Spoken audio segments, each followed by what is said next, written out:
Welcome to Overwatch. Welcome to another episode of Probing the Many. Today we're going to be talking all about the World Cup. So for those of you watching on Twitch, we are going to be talking about the World Cup for a long while. I'm probably going to do the big two games right now, which is Norway versus Brazil, and then US Canada afterwards. And then we'll talk about some of the other games as well. Particularly, like I want to look at a Switzerland game at the very least. I'm not one of the Switzerland versus Canada or Switzerland versus the US, but more the games that were a bit closer. There was a very clear thing with this group. If I can bring the group up, when basically, the two top dogs in the group, US and Canada, were a step above. Brazil was sort of an intermediate between the two, and then there was like a bit of a gap, and then you had sort of the rest sort of fighting out.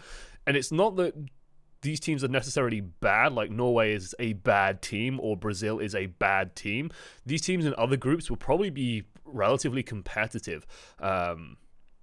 Probably still looking at about third spot, but Brazil especially could probably squeak out a second place in a lot of other groups. It's just that the US and Canada have some of the most stacked rosters, so it's pretty scary. 22 months, good lord. Right, that's crazy. Okay, that is nuts. Almost 2 years. Right, so let's get started on this one, and like watching it on YouTube because it's a better player. It's a much better player. And just as the gates open, I'm going to pause it and let's talk about some of the team comps that we've been seeing.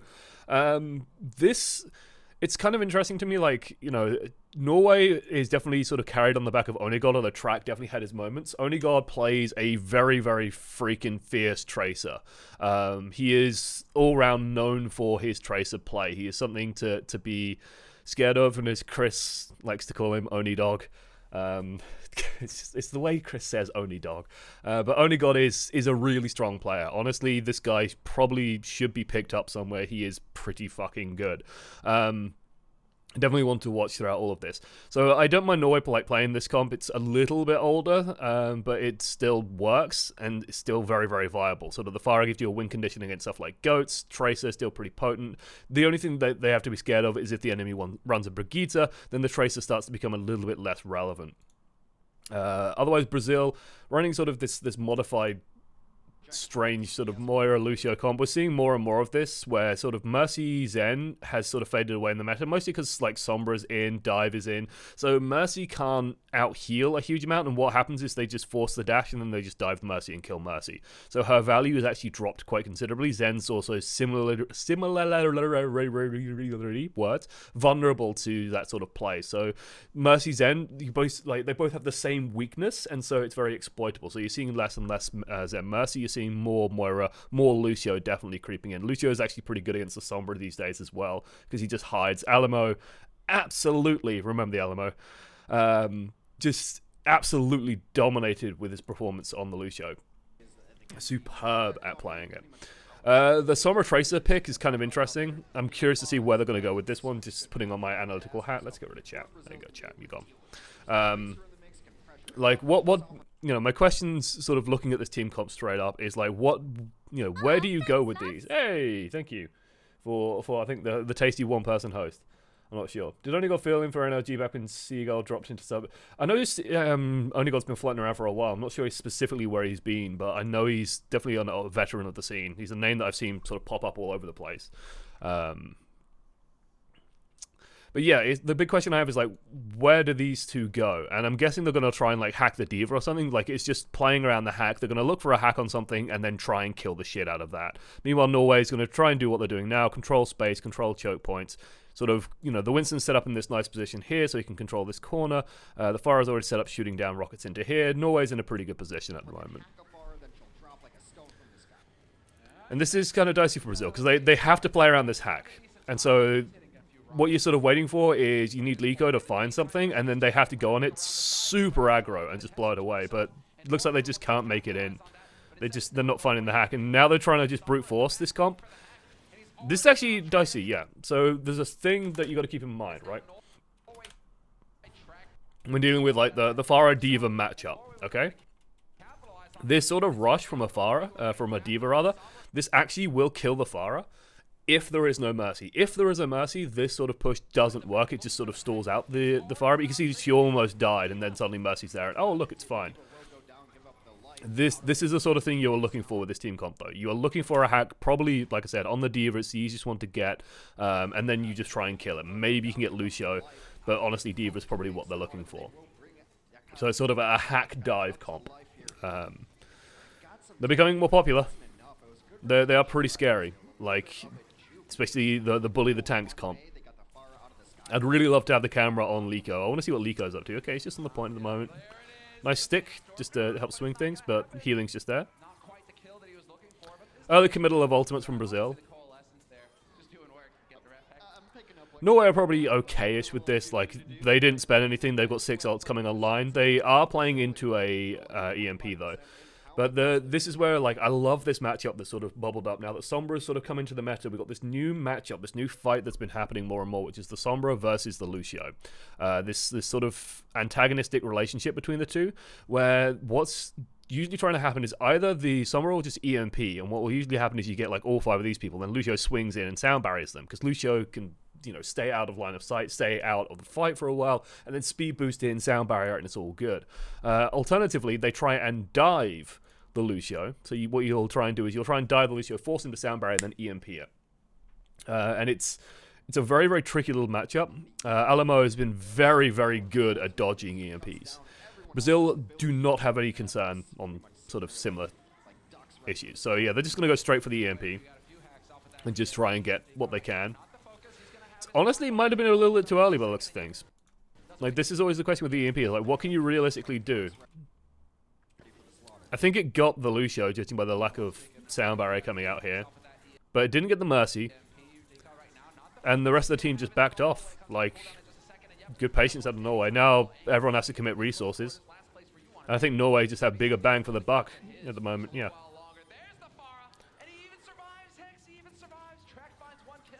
I like the fact that Afara surviving is a notable event. Afara survived! Survived, Hex! He lived! Oh, I missile mage.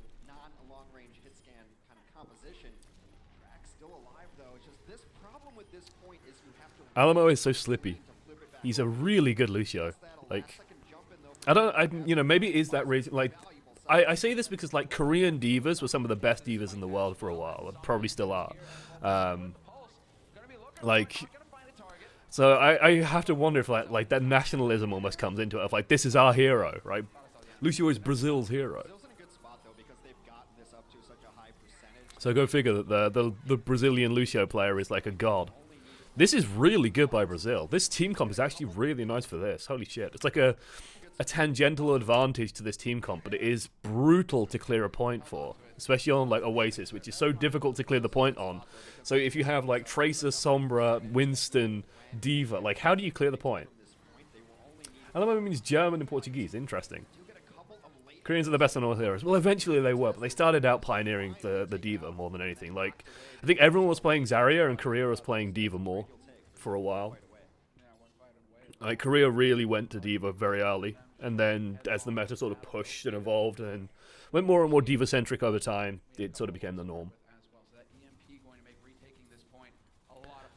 Oh, there's a Brigitte. Honestly, this is long overdue. This is long overdue for Norway. I'll say it before, I'll say it over and over and over and over again. If the enemy team even has one of Tracer, Sombra, or Genji, consider playing a Brig. She is just designed to kill these heroes with extreme efficiency. Yeah, it is long overdue. Long, long overdue. Oh, Pulse Bomb. Pulse Bomb and finishing blow as well. Forces an early aggression. They just counter aggression with aggression, but the oh my god. So Lucio in like any like pseudo goats comp, which this is sort of turning into, right? You got like the triple support. Okay, the tanks aren't quite right. Tracer doesn't really belong, but it still sort of works. In any comp like this one where the supports are Brig, Lucio, Moira, the vulnerable support here is the Lucio, and especially once that hack goes through, you know, the musical turns off, it's just too easy. And so Coalescence just helps confirm that kill as well. This should be a dead Winston. So again, they should be purely playing around Liko here. Like, Liko is the one who is determining what's happening at any given moment. When you run a comp like this one, the Sombra is really in charge of things. You just basically call out, okay, Moira's hacked, everyone should be focusing this Moira as much as possible, right? So Moira is the next one to die. It is pretty pretty straightforward to play. It is similar to playing with a Zenyatta, you know, you just follow the purple ball. You just follow the hacks, effectively. And as long as Lucio keeps hitting these hacks, it's actually pretty good. And he's almost got another EMP as well. Like, this is the advantage of playing against, like, Winston D.Va as well. It's like the Sombra will charge ridiculously fast.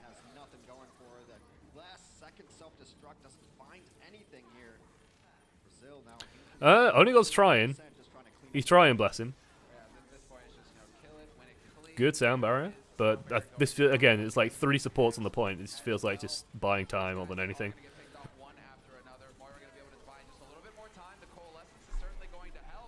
Reinforcement going to come in. It's like, the question I have is, where is the swing here for Norway?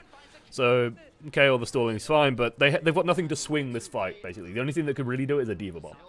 Do you think a Brig rework is needed? Not quite. I think the people... Brig is like the first true hard counter in a game. Like, people used to say, oh, well, Winston, like, counters Genji, but it was never to the degree that Brig does. Brig is just very oppressive against sort of Tracers, Genjis, and Sombra. It's not quite as much against Sombra, and Genji can still be played into Brig. It's just you got to be a very careful player about it. It's more Tracer. I think the bigger issue is, honestly, it's sort of like a weird thing, or it's like a rock paper scissors situation, right? Rock paper scissors, where paper beats rock. Rock beats scissors, right? Except in this case, it's like normal teams. Tracer.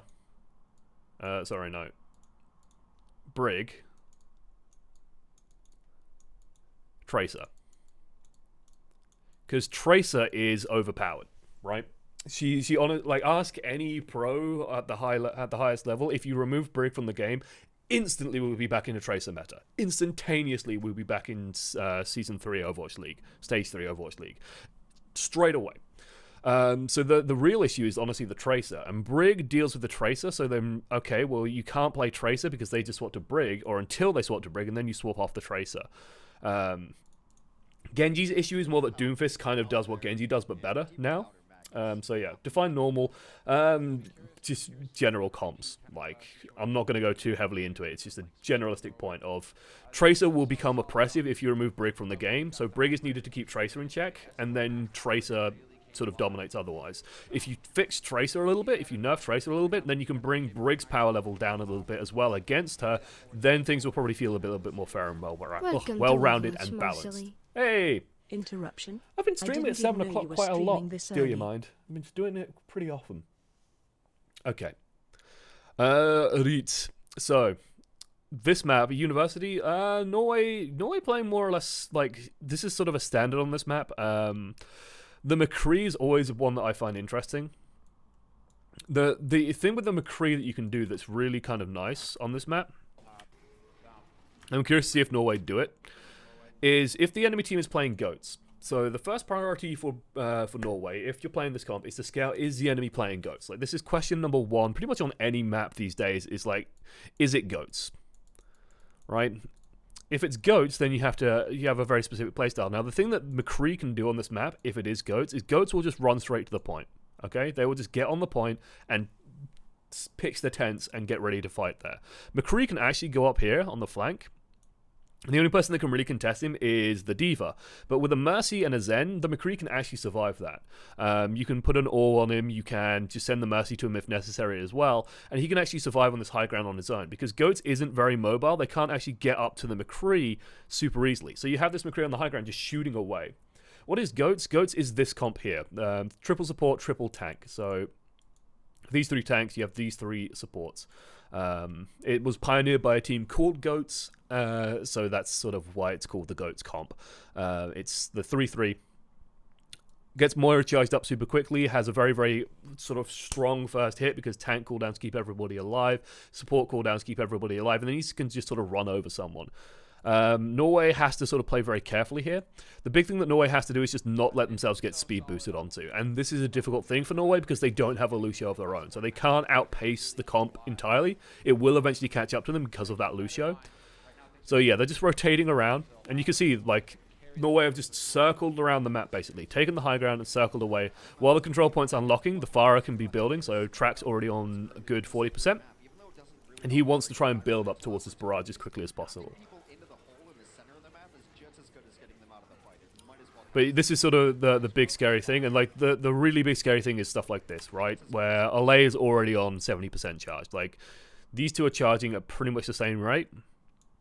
And one of the scary things about Goats is that Moiras have sort of learned that you can kill a Pharah even with healing with Coalescence. It takes a while, but you can do it.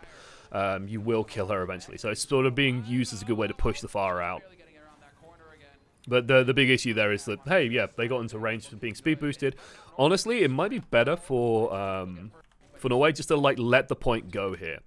Like, instead of having the Reinhardt come down at the point, because you can maybe get away with this with like a Winston and a Diva or like a Hammond, but you can't do this with Reinhardt where like, okay, well, Reinhardt's going to step on the point and contest it, because all that instantly happens is they go, oh, Reinhardt's vulnerable, speed boost, kill. There's nothing like this. The moment Decod steps on the point, he is done. Because, yeah. So I think they just have to let the point go, honestly. They just have to let Brazil take it and just spam them out with Track and Only God. Because that was a beautiful boop as well by Alamo.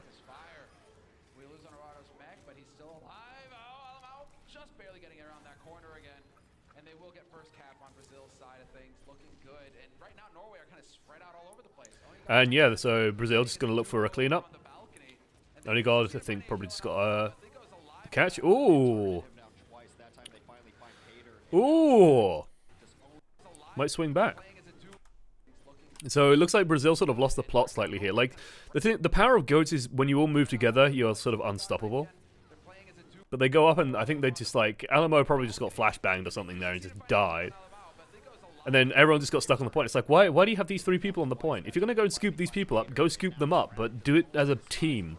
Don't just split up.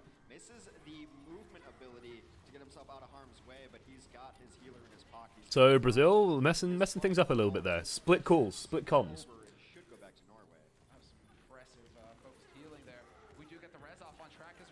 Oh, that hits again. One of the advantages of the McCree on the high ground as well is that he's very, like, it makes Deadeye actually pretty good, because he will cover the entire point and it just gets very, like, Goats needs to push in and stay in and be aggressive. So Deadeye sort of stops all that momentum, gives Farah time to rebuild. There is a nice synergy there. Deckard, yeah, has Shadow, will travel. Just goes for it. Honestly, I don't mind this Shadow too much. Deckard is playing from a disadvantage because the enemy has, he has a Zarya to help keep him up and running, but the enemy doesn't have a Brig anymore. Actually, they have a McCree. Ooh, so they've sought to McCree to try and deal with this Farah.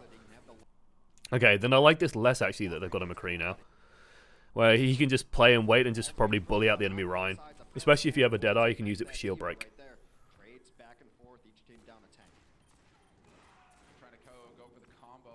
Oh, oh, oh, there we go. What the hell was Diva? Again, it felt like Brazil just, like, their comms just went wrong. It's like someone called, go top, and then someone else was shouting, go, stay point, stay point. That's what that looked like, and I can imagine that being very much the case there. It's really not what you want with Goats. You generally want, like, the Reinhardt or something just calling and just going, we do this, follow me, do this. Like, it's a very unified thing to do. So, honestly, they probably don't even need to grab Barrage this. They're probably anticipating that Alamo has ult, but he doesn't. And this is where Goat starts to get really difficult, because if Norway does this right and just cycles ults properly, this should be pretty straightforward. So there it is, Rocket's going in. Coalescence going to do a lot. Honorato actually stops up a lot of it. It feels like Brazil got the advantage there. This is something I've noticed with current patch, which is like whoever hits first and hits hardest, like whoever hits decisively tends to win fights. It's very much a matter of aggression. Getting close to that 1 year. That 1 year? You mean that 2 years? Jesus, another 22 months. Thank you so much.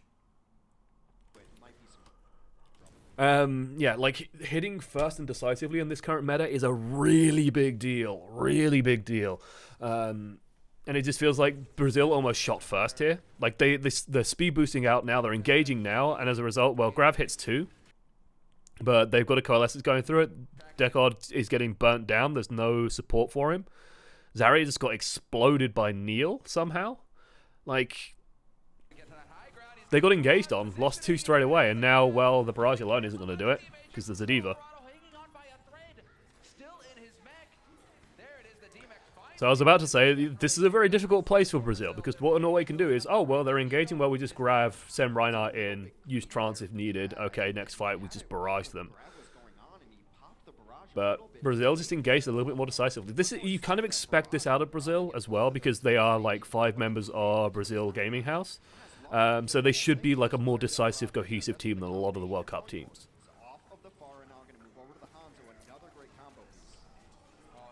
Hey. Oh, it's definitely high noon. I mean, with a trance, you can get away with a lot, which is kind of nice.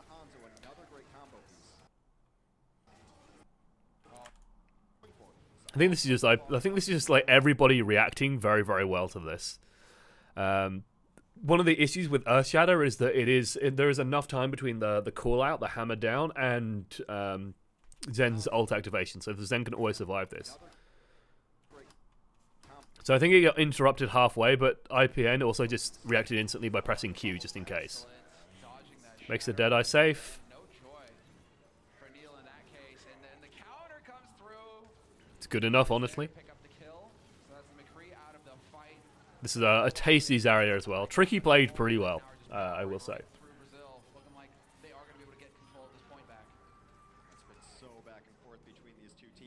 And there we go. And you can't complain it's latency either, because hey, oh my god, if there was no lag ate my Earthshatter. No, it's LAN. There's no latency here. Ooh, more change-ups for Brazil. So, Ana has made her way back into the meta. She was played in Korea a lot before she sort of made her way to the West as well. The big thing that Ana can do is she sort of enables your Reinhardt to play a lot more aggressively, which honestly with Neil's playstyle, like I know on the first day when I did that sort of stream with just chatting about the game, the things going on, one of the things I highlighted was Neil is like very over aggro. Ana will just enable the hell out of that. Brazil are going to be playing around this Grav pretty heavily. Sort of their primary win condition here. The issue that they're going to run into is with new Grav, all they're going to hit here is probably the Reinhardt and Zarya. I seriously doubt they're going to get anything else. Like, you can see that how close Deckard is. If the Grav can sort of slip in all the way into the back line here, then sure, it's going to be great. But people should be like fanning out and spreading out a little bit here. And again, just too slow. It's too slow. Norway got value first. Norway sort of pushed back first. Like I said, decisive engagements are super important in this meta.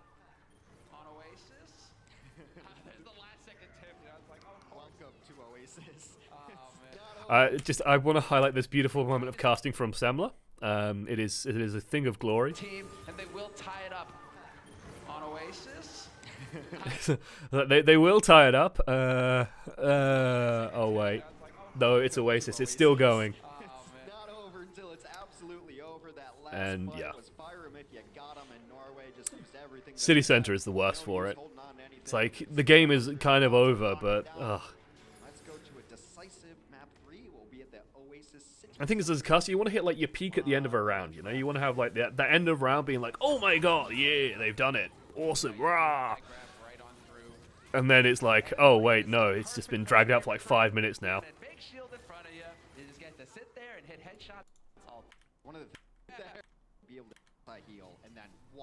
Okay, let's see. What are they running? Ooh. So who blinks first? Who goes to Brig first? It's mirror comps on both sides. Tracer, Sombra. Yeah, the Ana, that's it. The nades. Well, point as you guys can see. Well, it goes around one way. Brazil goes around the other. So again, playing around the hack is going to be super important. Which team can sort of find the hacks? Which team can sort of play around them first? This is something you'll see divas do a lot these days. Spy checking. Basically, it's it's an old TF2 term for like pyro spraying around and heavy spraying around looking for spies. But basically, diva is extremely good at it because she doesn't need to reload, so she just stays in one spot and just will spam chokes basically. So Winston can like spam over here, diva can just like spam through here, or like try and spam around here maybe. Especially after a couple of seconds have gone, they know that the Sombra's involved. So there, they caught it. This is a big deal because Track cannot hack. Like, once the diva has caught you, you cannot hack because she will just continue spraying you. So, has to back away. Brazil takes this as an opportunity. They're actually... Where is their diva?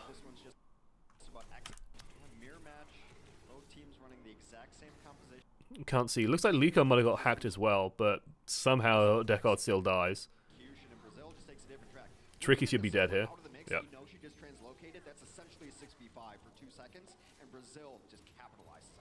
Like, Brazil looking decisive. Again, looking crisp.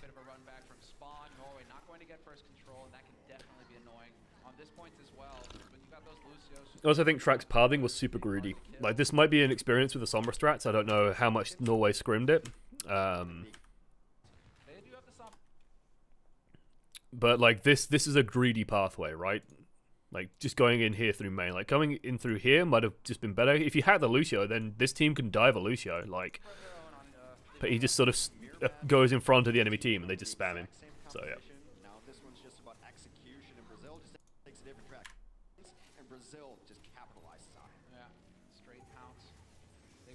We need a pyro character in Overwatch.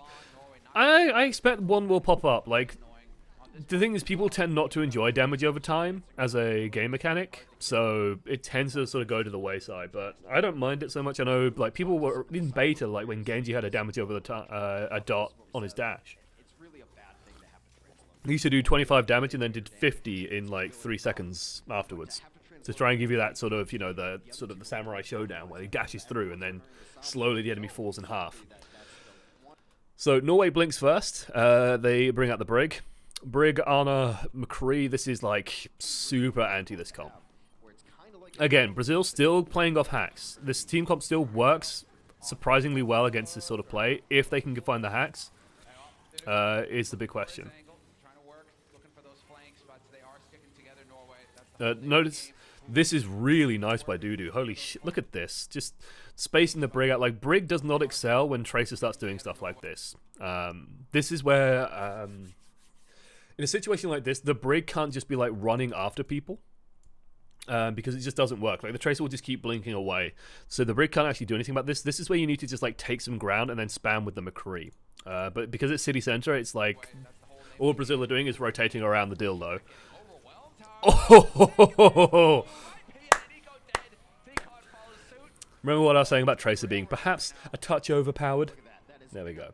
May it's technically pyro? I suppose so, yeah. And she's in, like, she's creeping into Mesa.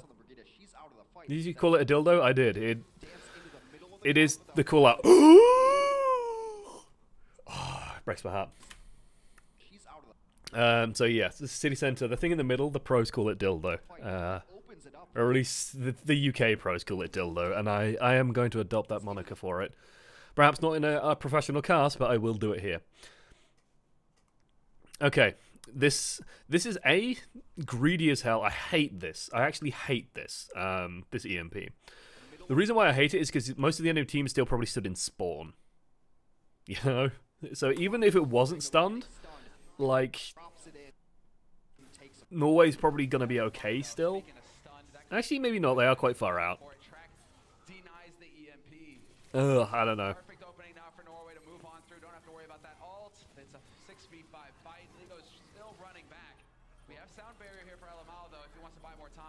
Curious if Norway's going to commit to this because they've just dropped their primal. Norway should commit to this. I mean, what? Hex? Hello? I'm curious if Norway should commit to this. Norway should commit to this.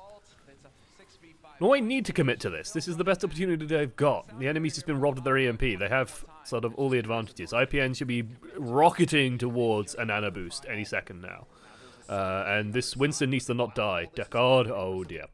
Okay.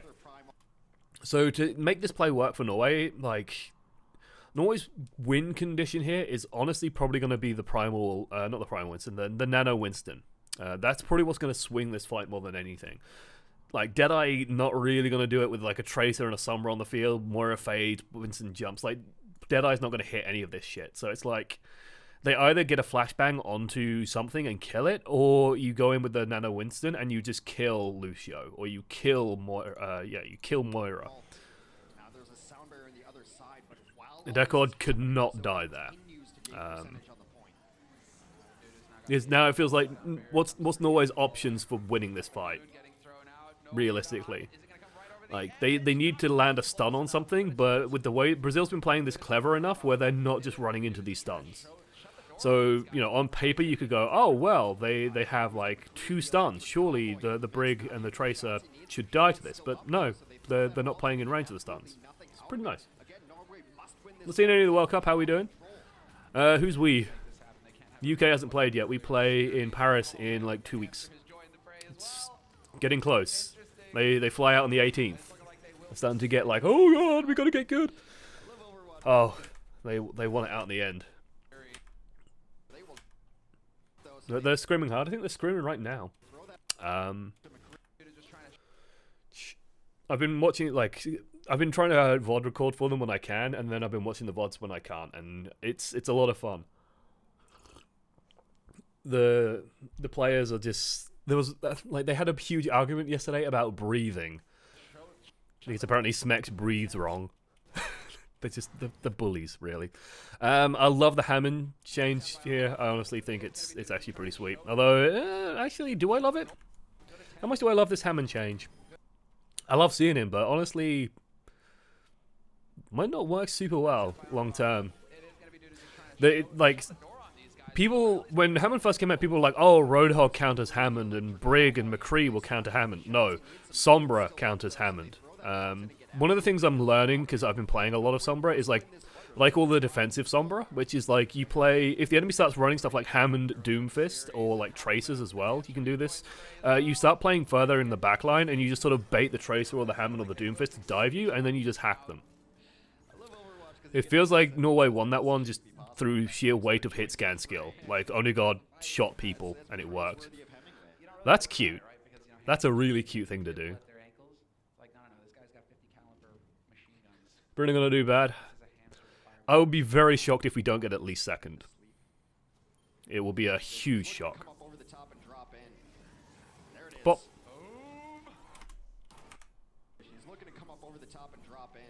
okay, it wasn't the bug.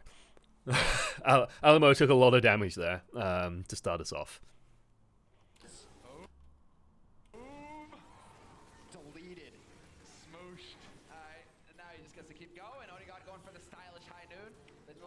See, this is an interesting thing. Like, this is, you know, they played around the EMP, but these EMPs have backfired twice now.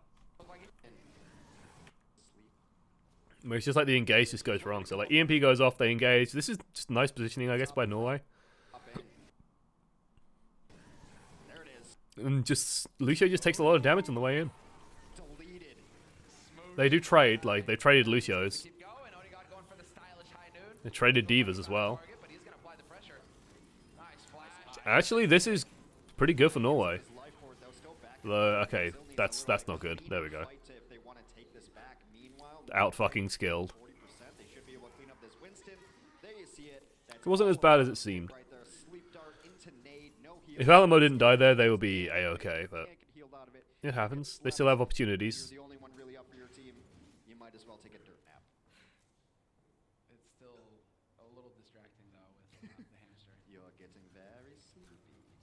That's such a cute position. So this should be a lot tougher. Nice sleep dart. Ooh, ooh, ooh, ooh. Heal. Who does he nano here? Probably just Onigod, honestly. Could probably do it. Oh shit me, that's a good bomb. Oh god, you felt your butthole clench then. Look at this.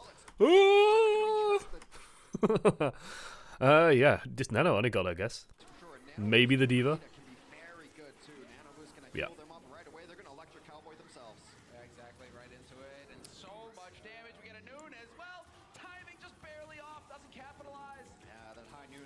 The reason why I say Nano Onigod is A, he will do a lot of damage. Like, he's been the big dick DPS carry of this team. You know, he's been doing it for his team. 2, he's pretty good against tank. He will keep him alive more than anything. Like, it's too easy. Like, if Brazil put all their resources into just killing Onigod, he will drop like a freaking stone. With the nano on him and with IPN hopefully pocketing him, he would just survive that. So you can see Norway are playing very heavily around Onigod at the moment, and it's really paying off for them. Nanamoon is pretty scary, not so much for this team. Like, it's too agile. Sort of what happened there. Ooh, good timing. So like what happened during this high noon is very, very typical. High noon has like 2 lag periods, which are really irritating, which kind of make it a bit of a shithole. Alright, there's a lag when it activates, when he like goes, it's high noon. And there's like a period where, okay, it doesn't do anything, and then it starts charging pretty quickly. And then when you click, he's clicked now. And yet, because of the lag, it misses. What time does Canada versus US analysis start? After this one. I'll do it after.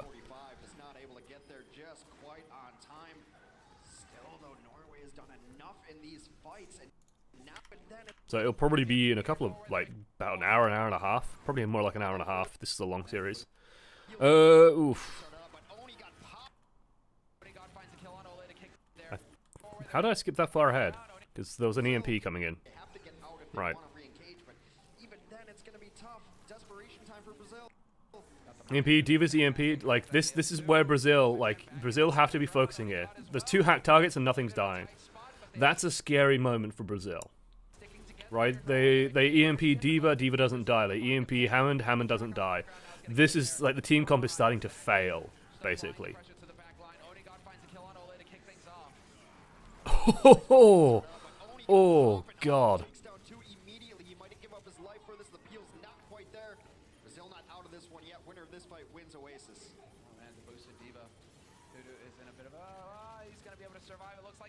That was actually really nice by Tricky. He started just rocketing on the low hit point support instead of trying to find the Tracer. What are your thoughts on Jane slamming Stylice's analysis a while back? I felt really bad, honestly. The reason why is A, Sty isn't an analyst. He makes content for like the most disinterested players possible. Okay, and 2, Sty did that video. The reason why Sty did that entire video was because I couldn't do that one. I was ill at the time, so I couldn't make that video. I was meant to make that video. And so Sty went, no worries, man, I'll do this one. And so he's like slammed it out and then released it. And so then Jane comes in and like is really, really pedantic at what he's trying to do and stuff like that. And it's like, Jane had some good points, but honestly, I could probably do the same to a Jane video. And part of me was very tempted to do it, but I just couldn't be asked. And it's petty to do, and it's like, there's no real reason to do it. But it's also, there is a thing of like, there is an instinct of a small YouTuber or an up-and-coming YouTuber to start slamming people above them in the sort of in popularity in the sphere to try and gain popularity. It's like, oh well, I'm going to eat into your credibility and build mine.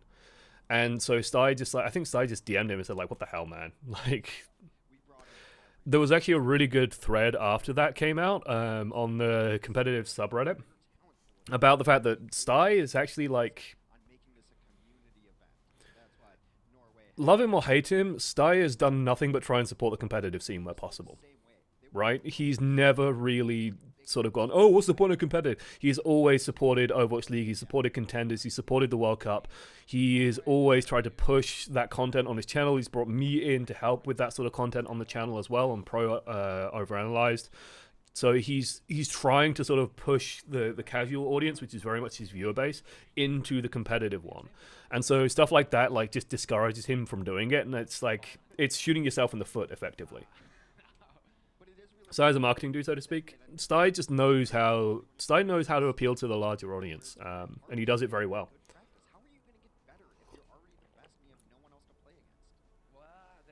If this was a Jane thing that was taken out of context, was it?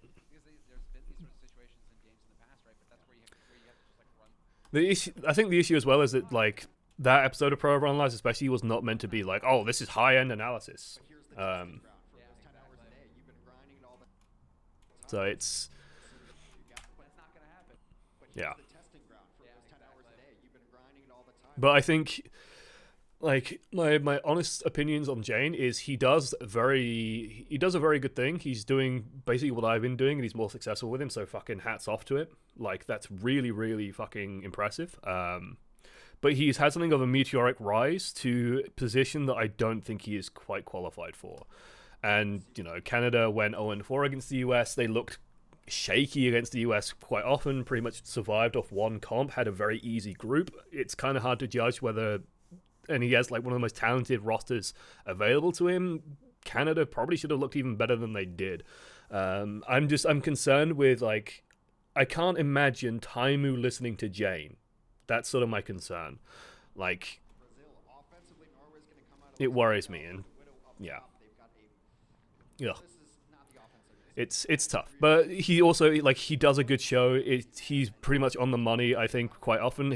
And honestly, like, I would love to sit down with Jane and do a VOD review together and just like discuss shit, because sometimes, and I think he would thrive on that. I think he would also enjoy that as well. He seems the type of person where if I'm like, that doesn't sound quite right, like, I don't think that's true, and then we discuss it, and he'd probably say the same to me. I don't think that's quite right, and then we discuss it, and it'd be great.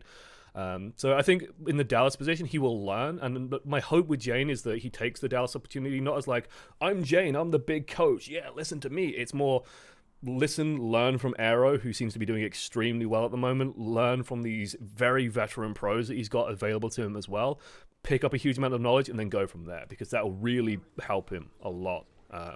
Team UK does the same for me. I just basically sit quietly and watch quite often. I'll occasionally ask questions or occasionally say, maybe try this, but I mostly stay pretty quiet because I know I've got a bunch of very intelligent players and a very intelligent set of coaches as well, and Hayes and Chu ahead of me. And Chu, who's coaching for Envy at the moment, which is pretty cool. Right, Kings Row. Good old Kings Row. Not too unstandard goats into Farah comp.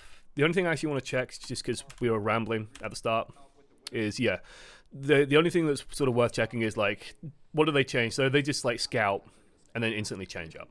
Like, this is sort of becoming norm. This is why people are sort of calling the current meta the rock, paper, scissors meta, because there's a lot of team comps that sort of beat other team comps, so scouting the enemy is super important here. So they just scout goats, they play a counter goats comp, and they're just going to pressure out with the Farah. The thing with Brazil here is, like, the way you beat this is you almost, like, ignore the pharmacy and you just gank the tank, basically. You just, like, blitz decoder, you blitz tricky, bait out barriers, and then just kill the shit out of these guys on the floor.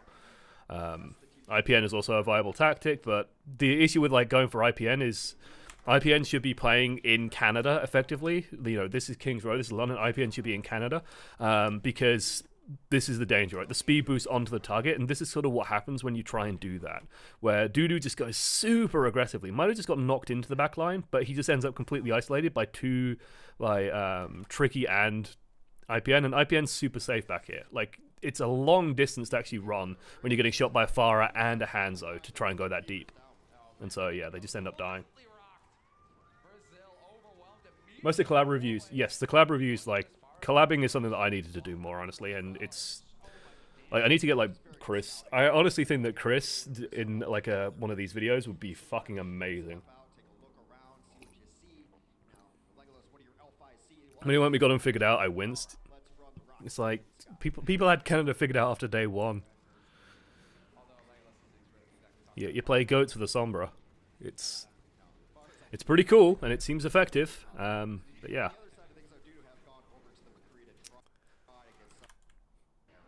I don't think it's going to work against Korea, let's put it that way. Right.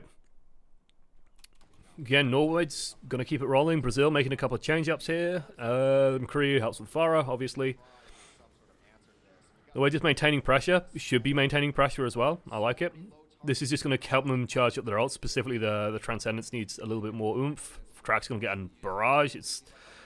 Everything's in Brazil's favor at the moment. Swapping to the Ana.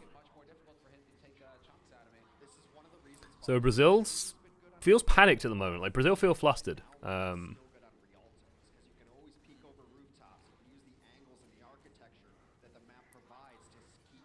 Otherwise, there's not too much to say at the moment. Like, all advantages are Norway's, because Dragon Strike is really good here. They're going to have a grab soon. Tricky's been a bit slow on building it, but honestly, like, Brazil's engaging into this, and Norway should just be fine.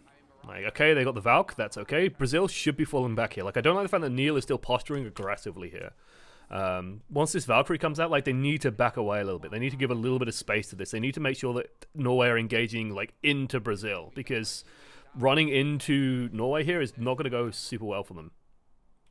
There's a grab. It gets there before IPN does, which is kind of a big deal. Counter grab, barrage, just gets slept because Track messed it up, but there's the Dragon. A lot of ults for that. Not the cleanest fight.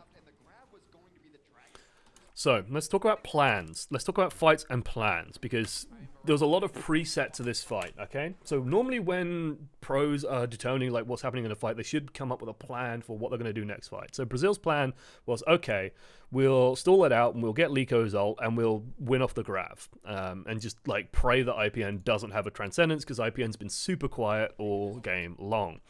As far as plans go, it's a shaky one. You never really want to be hoping that the enemy doesn't have an ultimate. Norway's plan is pretty similar. Like, get Grav, use Dragon Strike, win game, effectively. Like, there's nothing... Like, Brazil could have a sound barrier here, but with a Reinhardt involved, it's not going to matter too much. With the fire spamming in from the top, it's not going to matter. You will just be able to whittle that down. So Brazil activate their win condition first. And this is where Norway seem to, like, panic. And the thing that sort of jumps out at me is, like, Track just messes up his positioning a little bit here, where I think if he, like, barraged from, like, here, and just did it straight down here, he'd be fine.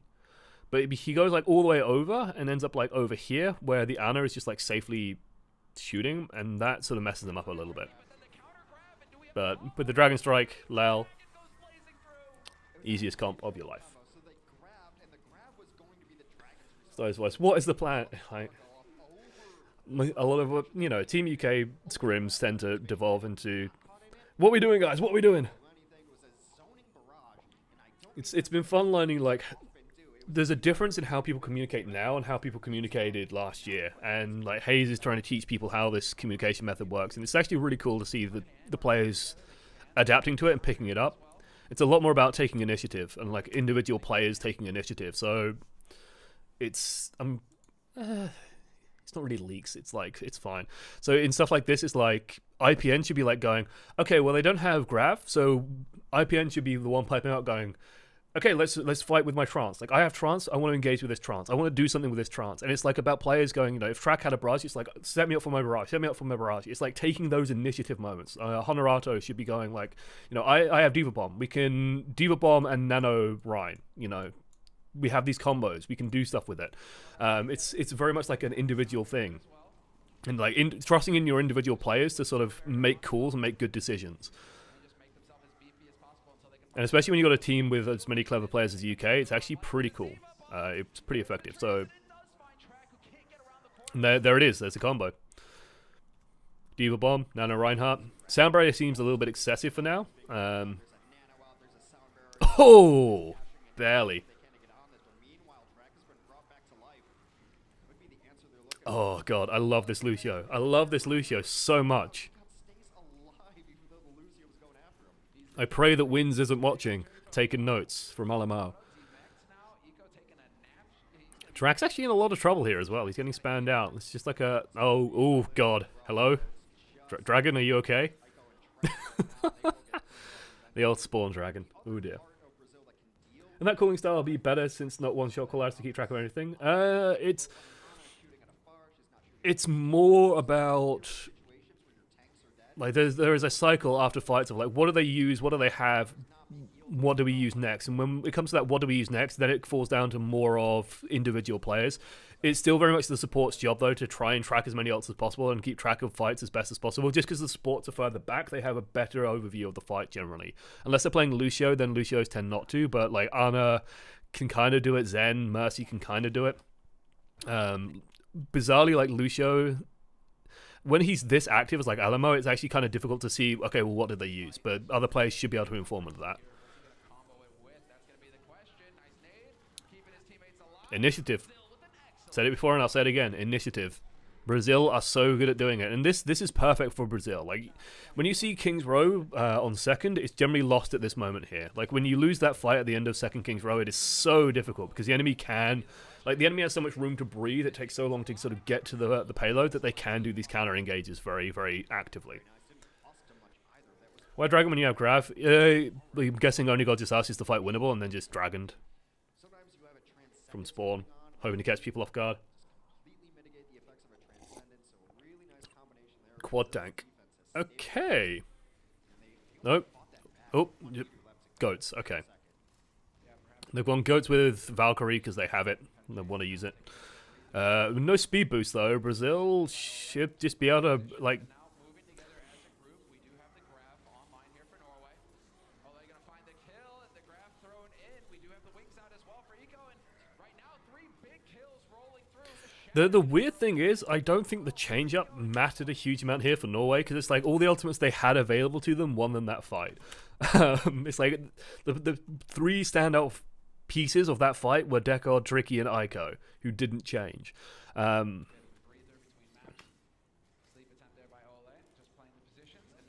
don't like the Electric Cowboy here. Okay? I don't like the Electric Cowboy here. Like, the reason why I don't like the Electric Cowboy here is you have speed, they do not have speed. Your Reinhardt is faster than theirs. Use it. You know, just use it. Electric Cowboy, to me, especially in like instances like this, like Electric Cowboy works when the enemy has to engage through a big open space. You know, think of like parts of Watchpoint Gibraltar. Think of parts of Dorado that are very big and open. Like there's like a high ground area and there's a big open space, like end of second Dorado. And the enemy engages into it and you Electric Cowboy. And that gives them enough damage to like kill a bunch of people. Electric Cowboy doesn't work when it's like a small environment and the enemy can just hide. And it really doesn't work when the enemy team just has like a Reinhardt plonked in front of him and a Diva and just like go, okay, well, what ifs? Honestly, you have speed boost, you have Neil, just nano Neil and speed into them. They can't do shit about it. They will Valkyrie and Mercy will fly up and then you just out DPS them anyway. And then Neil shatters because he will have one and then probably have a second one by the end of the fight. Horizon, yeah, Horizon. Electric Cowboy is fine there. King's Row. But hey, it was the plan they went for. Didn't work. So they can't really stagger the Diva because she will just steal the payload, so hey, gotta kill it. So Brazil still on Goats, Norway changing up again, track goes on Hanzo. I like this. Goats on third. The issue with Goats on third is King's Row, like the thing that makes King's Row interesting is like these blocky bits here, right? This is what makes King's Row exciting because this high ground and this high ground back here means that you can't just run a low ground comp through this canyon effectively. You need to be able to control this space because if you can't, then the enemy will just shoot down at you or just shoot down at you non-stop. It's really tough to control this with Goats. And so you'll see Track just go up there and then it's like, oh, well, shit, we need Diva to push this this Hanzo off or Alamo needs to go up and do it. But he will just climb back up there pretty much immediately. That was an interesting charge. I think both of these Reinhardts are slightly silly. What prompted this is my question. Okay, Neil just moved into this tight spot to Dark Souls meme. Yeah, I can see Decard's eyes going real big and just going, oh my god, we could charge Neil, but barrier and there's a Brigitte and there's no fun and there's a sleep dart and there's yeah. I think it's Reinhardt's lot in life to just basically be boring until his shield breaks, and then when his shield breaks, you can be interesting. Do you think they'll ever buff Rein's pin because it tends to whiff a lot? Probably not because it is a one-shot ability. They just need to make it consistent. I think the one thing I would love more than anything else, just as a fix to Reinhardt, is please normalize the amount of pushback his hammer gives, or make it so that when you get hit with his hammer, you get slowed or something like that. Or just like make it so that when you hit someone with the hammer, you don't suddenly knock them 3 fucking miles into orbit. There's nothing more annoying as Reinhardt than thinking, haha, I've got you, smack, and then whee! Oh, well, no, I don't have shit. My own weapon has worked against me. I don't mind like the minor bit of pull the hammer has. So like if you swing from the left, like on that first swing, you swing from left to right. No, you swing from right to left directions. And you pull the person like slightly left and in if they're on the floor. Like stuff like that's pretty cool. If they normalized that, if they made that work consistently, that would be great.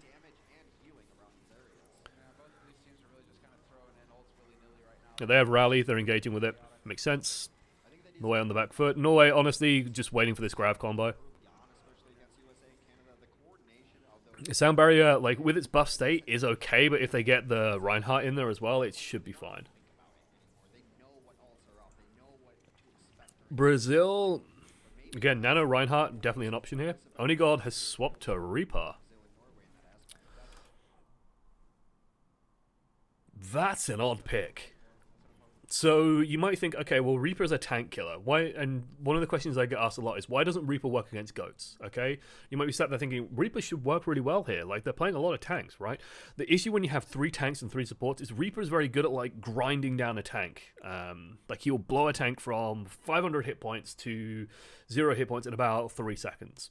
The issue is in those 3 seconds, there'll be Defense Matrix, there'll be a Zarya Bubble, there'll be an Ana Grenade, there'll be a Brigitte Heal, there'll be Brigitte Armor. There'll be so many things stopping his damage that it just ceases to be effective. You need to, like, one-shot people with goats. Reaper doesn't quite do that. Death Blossom isn't too bad because of the way Death Blossom works. It will actually be better than you think, but then you need to deal with the Diva, you need to deal with the Brigitte. Like, there's so many things...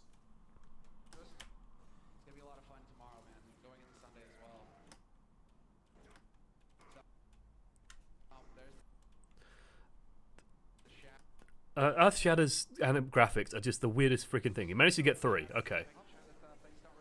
Sound barrier, there's the Nano Rhine. They've caught the Nano Rhine. This is actually a big, nice win for them. And they've waited out. Everything went Norway's way there. If I figured he actually got 3. It's just the graphic fucked up.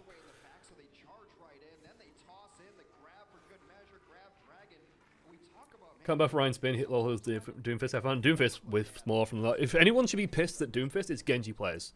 Doomfist has stolen your niche. 100% Doomfist has stolen your niche. Get in, kill someone, get out. Doomfist does it better than Genji at the moment.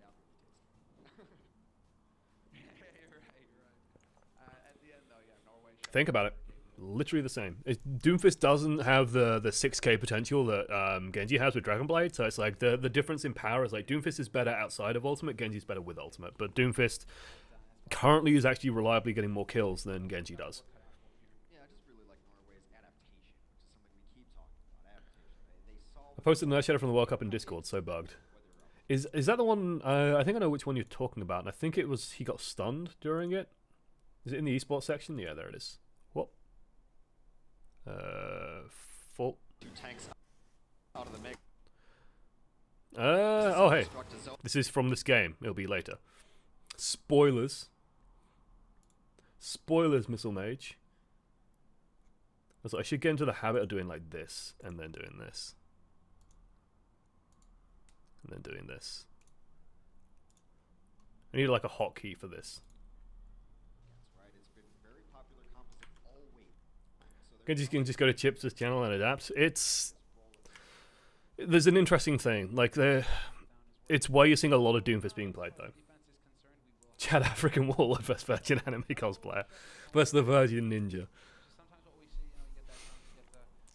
Proud stance, strong heritage, pure muscle, while Genji, you know, had to be rebuilt, cries about history, has older brother that surpassed him, killed by older brother, subordinate in organization, while Doomfist leader of organization.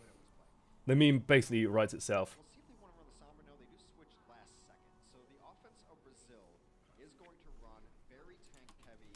If I had to pick one of the 2 heroes to learn, Doomfist would be it. I've always liked Doomfist. I've always liked playing Doomfist. Okay, Brazil. Hey, bamboozled. Mamma mia. Mamma mia. Here I go again, my. How can I resist you? She gets the pride. cadence all wrong. Thank you, bamboozled. 9 months. Hey, it's a stream bab. What are you naming it? Okay. Brazil. Ooh. This is the start you want. Like, I don't like Norway's strategy here. I think it might work against Goat. Like the big question, the litmus test for any strategy at the moment is like, you look at this and it's like, does it work against goats? It really is the litmus test, right? Because what you're asking is like, well, if suddenly a Reinhardt just speed boosted around this corner and ran at these tanks, what will they do? Well, Track will try and kill them, and Track will try and build to a very fast Riptide and win off that. The Widowmaker is effectively kind of iffy against Ghosts. Like, Widowmaker can only really shoot the Lucio, maybe get the Moira. But from there, it's tricky. And then the question after that is, well, what do you do against other comps? And this is like a pseudo Goats with like a Hanzo mixed in instead of Diva. And honestly, I like it because it pressures out Onigod, and he got very lucky with that shot as well. This is where if I was Onigod, I would be fuming because he grapples and the arrow just gets put there, and they just Hanzo. Also Zen Goats is actually a thing. Zen Goats is used to counter regular Goats. It's like a diverse form of Goats. It just does a lot more damage. You trade a Coalescence power spike, but you just do way more damage. So it's nice positioning from Track. The big question though is like, stuff like this is kind of nice, and like it is working to their favor. Like this is the big important kill though. The kills you really want to watch when like tankier comps are getting involved is what's happening on the point. Because there is a good chance that like if Decod drops, then everybody else will just fall like dominoes afterwards. The fact that Neil has dropped means that everybody on Brazil has to melt away, has to fall back. This is going to give Track some space, give Track time. Onigod's come back on the Doomfist. I like this trade. I like this swap. I think it'll work very well here. Don't like it that he's playing it from Hotel. Yeah. I love this Doomfist pick from Onigod. And then it's like, I saw the positioning. It's like, huh. Okay. Turns the corner. Oop. There's a Hanzo and a Zen just shooting at him. Just explodes. Feels bad, man. That's where you're like, I've got this, guys. I'm gonna do this. Now he's gone Sombra. Honestly, you will take that trade every single day of the week and twice on Sunday. Nano Boost. The thing with Nano Boost is you can like force charge Nano Boosts. You'll see like tanks used to do this a lot, and they're starting to do it again. Which is like you just stand out and you just take some damage, let the Ana heal you up, because Ana's healing is so potent and quick. You can afford to risk taking damage. The Sombra here is an interesting one. Honestly, I don't rate it. I'm like thinking, well, what does he hack here? Like, you hack Neil, okay, like that'll be pretty good. You can definitely you can rinse this Zen, and I think the plan is just like kill the Zen, but Ole should just be playing very, very cautiously and like inside his team. And I don't see where the power comes from here necessarily. There's the rinsing of Ole by Onigod. That's what you would expect. Norway has to play very decisively now. Basically, Onigod needs to set up for a hack every single time Brazil pushes in. So, like, when Brazil are moving through this space here, a hack has to come through, and then something has to sort of happen. Like, they have to capitalize on it.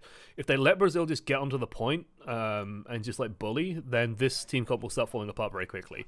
Norway can cycle a number of ults, so, like, this fight they will use, they'll have to just Dragon Strike and maybe Earth Shatter. Next fight they'll have EMP, and then after that they need to get these ults synced up and working. But this is sort of the scary thing, is if they just get in and they're just allowed to get in, there's a lot of kill potential. And Hanzo is an interesting one against Sombra, where if you can hack the Hanzo's fucking useless. But you don't really want to hack the Hanzo when there's like tanks available to hack. So the Hanzo will actually cause problems for you because he can just fucking one-shot you. And at this level, the Hanzo will just one-shot you. So you have to kind of respect that. Gone to the Junkrat. So yeah, like Norway seem in complete fucking disarray here. They are just like they don't have a plan for what to do with this team comp. It's kind of concerning. Have they done a full cycle where Onigod started on the sniper, then went to Junk, and Track started on Junk, and now they're sort of trading through. Onigod has just been feeding all game. And this isn't like a disservice to Onigod. This just feels like Norway don't have an idea of what they're doing. And this is like Hanzo in a nutshell as well. Like Onigod has been kind of unfortunate, but this is really risky positioning actually. So yeah. You need to respect this.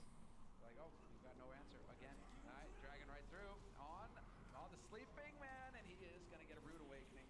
That's. Reinhardt is dead. Why was Neil?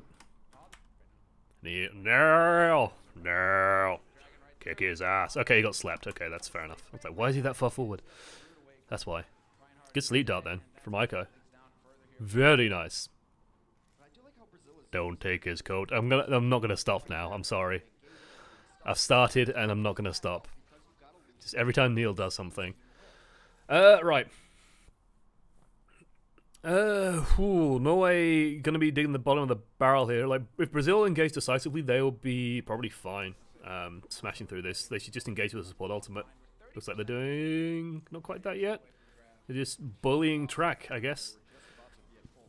This again kind of speaks to Norway feeling a bit disordered. This should be okay.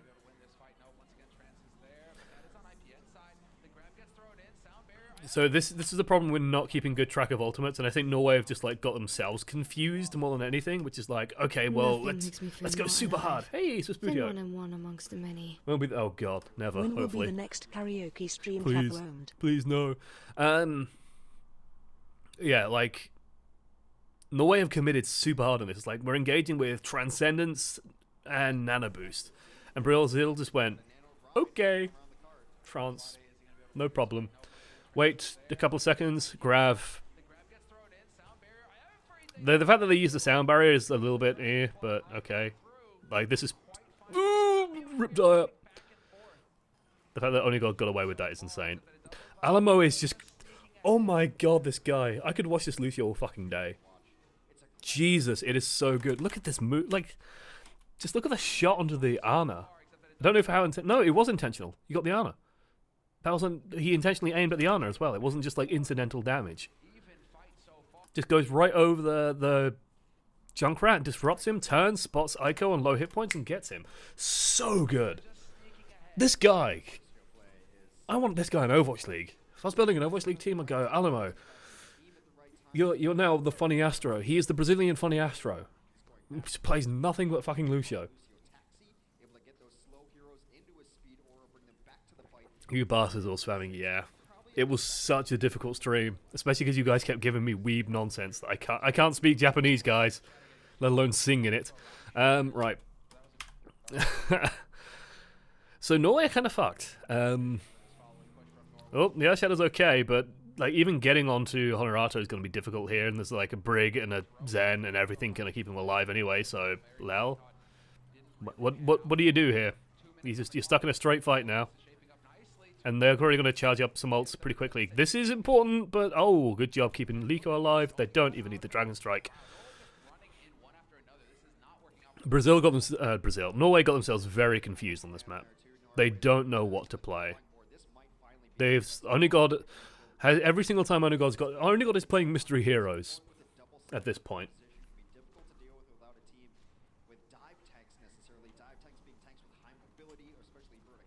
Like, it's kind of ridiculous. They've gone double sniper now. It's honestly not going to be too bad here against the Goats comp, but, well, the pseudo Goats, I guess, with the Hanzo. They should be able to pressure this out. So there we go, yeah. The hard part for Norway now is like they are purely going to be reliant on Liko to deal with two snipers at once, and that's sort of difficult.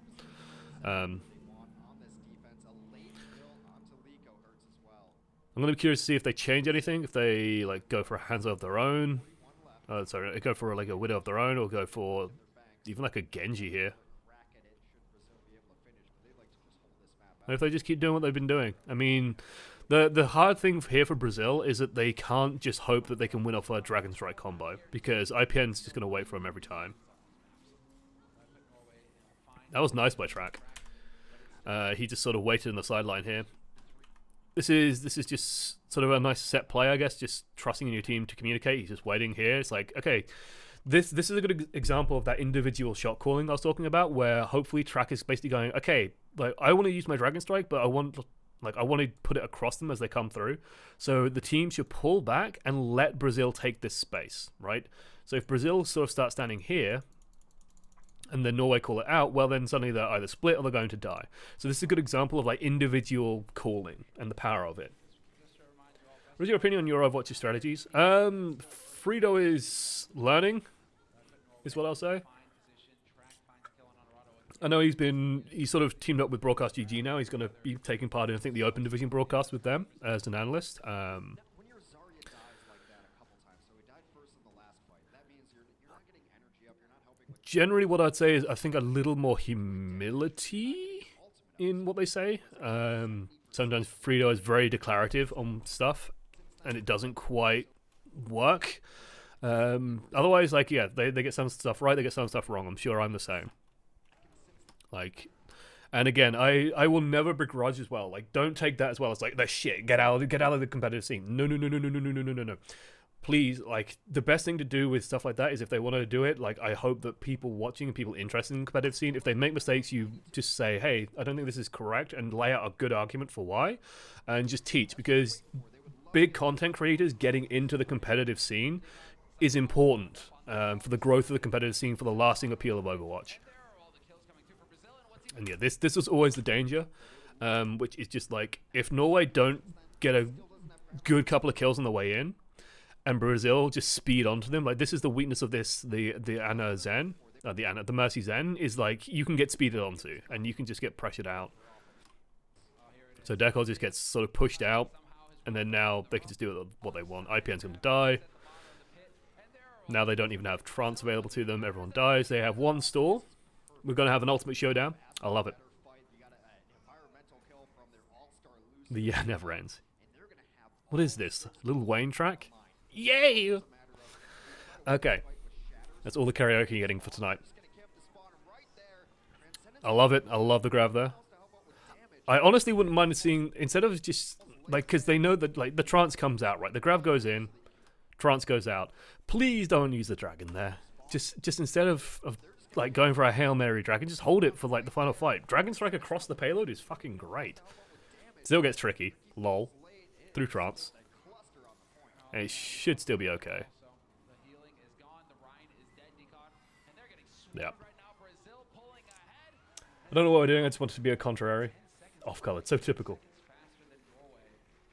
Now that you've gushed about him, he's so fucking good. Like, I think XQC even highlighted him after the game. Like, one of the questions, I think it was Finn on Fire asked, which, you know, respected esports journalist, I think writes for ESPN at the moment, asked very good questions. And one of the questions he asked was like, who on some of the, you know, the teams that didn't qualify, who are the players to look out for? And XQC, rightfully so, highlighted Alamau. I think everything this guy was doing was spot on.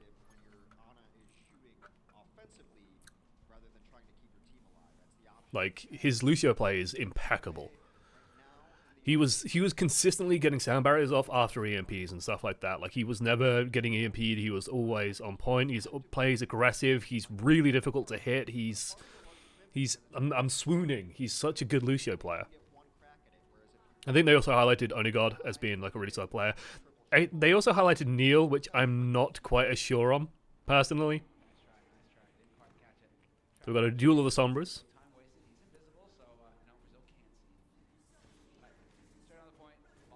How do we earn another one? Money, I guess. If it's really, really desired, then sure, I can set up another donation incentive for one, but it'll be as embarrassing and awful as the last one. Right.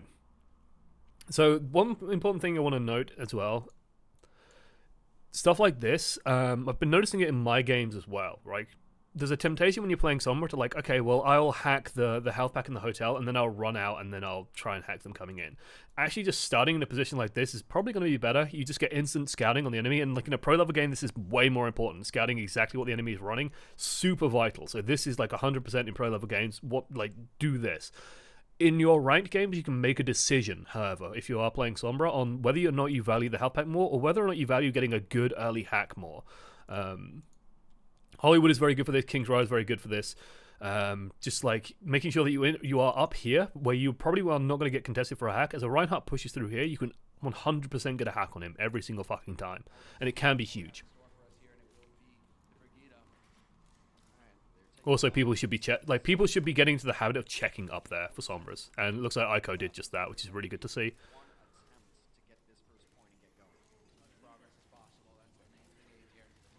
Brazil just rotating. I like it. Some rotatos.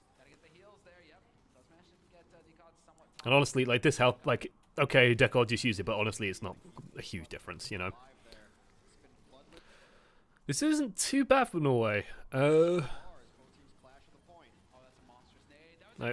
oh, that is a good anti-nade though. Jesus. It's kind of hard to make out, but you can see 3 people are anti-naded.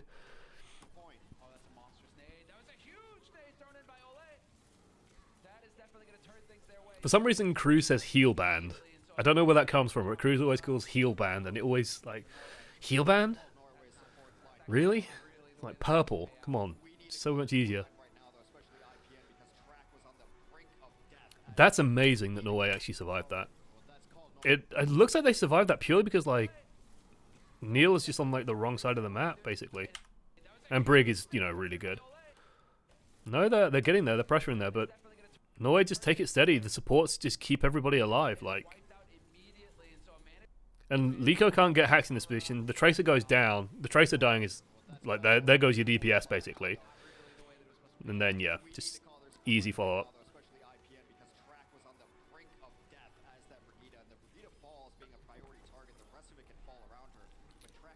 Jessica Rabbit cosplay singing stream. As magnificent as my breasts are, they are not that good.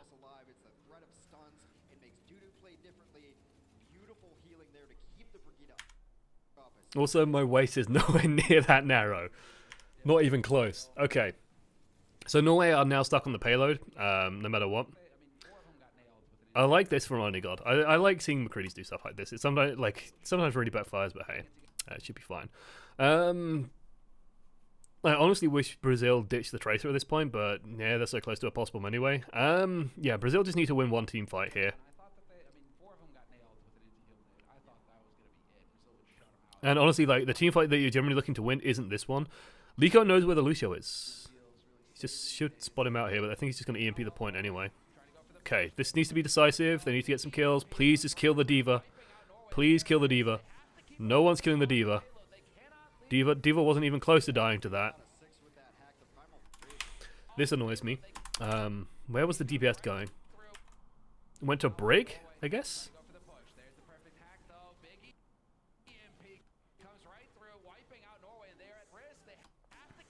Yeah, they focused the Brig.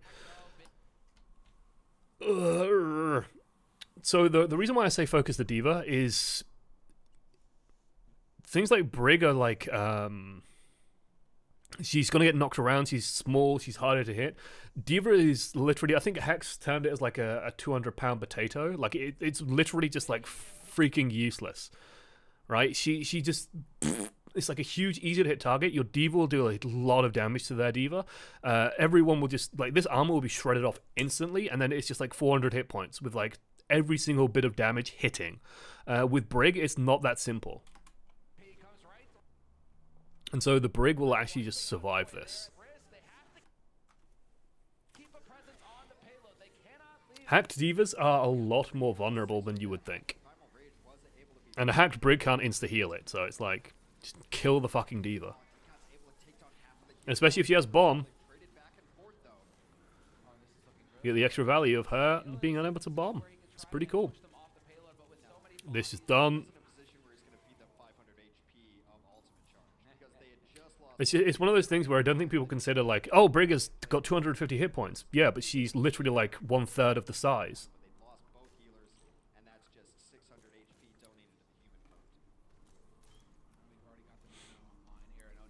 Right. Norway are in a really nice position here, although the Goats could, like, this. No, Norway should be fine. Just like Nano Winston. Nano D.Va even, maybe. Yeah, Nano Winston.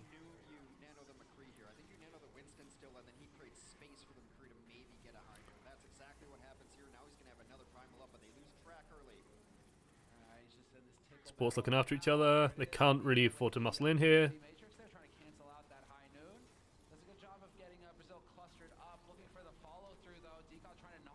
Ole, if Ole survives about 2 seconds longer, the Coalescence will have a big impact here.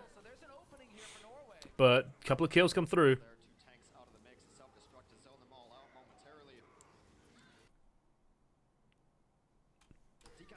So this is the one that Missile Mage highlighted. Destruct to zone them all out momentarily.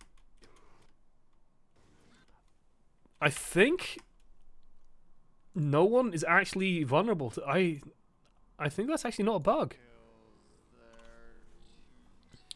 As weird as it sounds, I think like Tricky's like off the ground.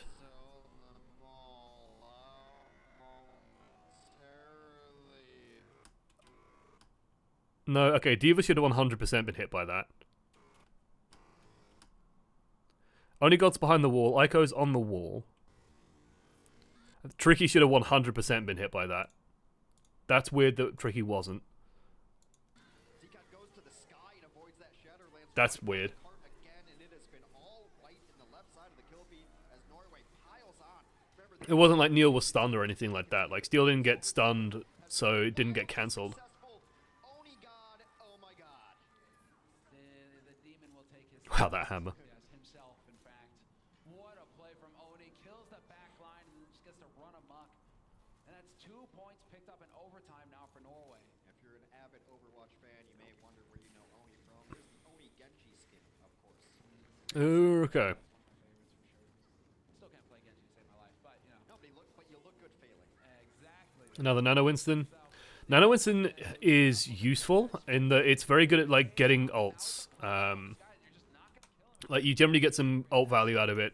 Like you trade up usually, so like you can trade nano boosts for stuff like sound barriers and things. Big God once again boosted up, looking to create that space. He is getting a good So it's usually what you're looking for. So yeah, sound barrier comes out as a result. Neil sounds like got a good Earth Shatter, You're just not gonna kill him anytime soon. and Diva Bomb might be a hit enough to finish this. Yeah, but that was a good push.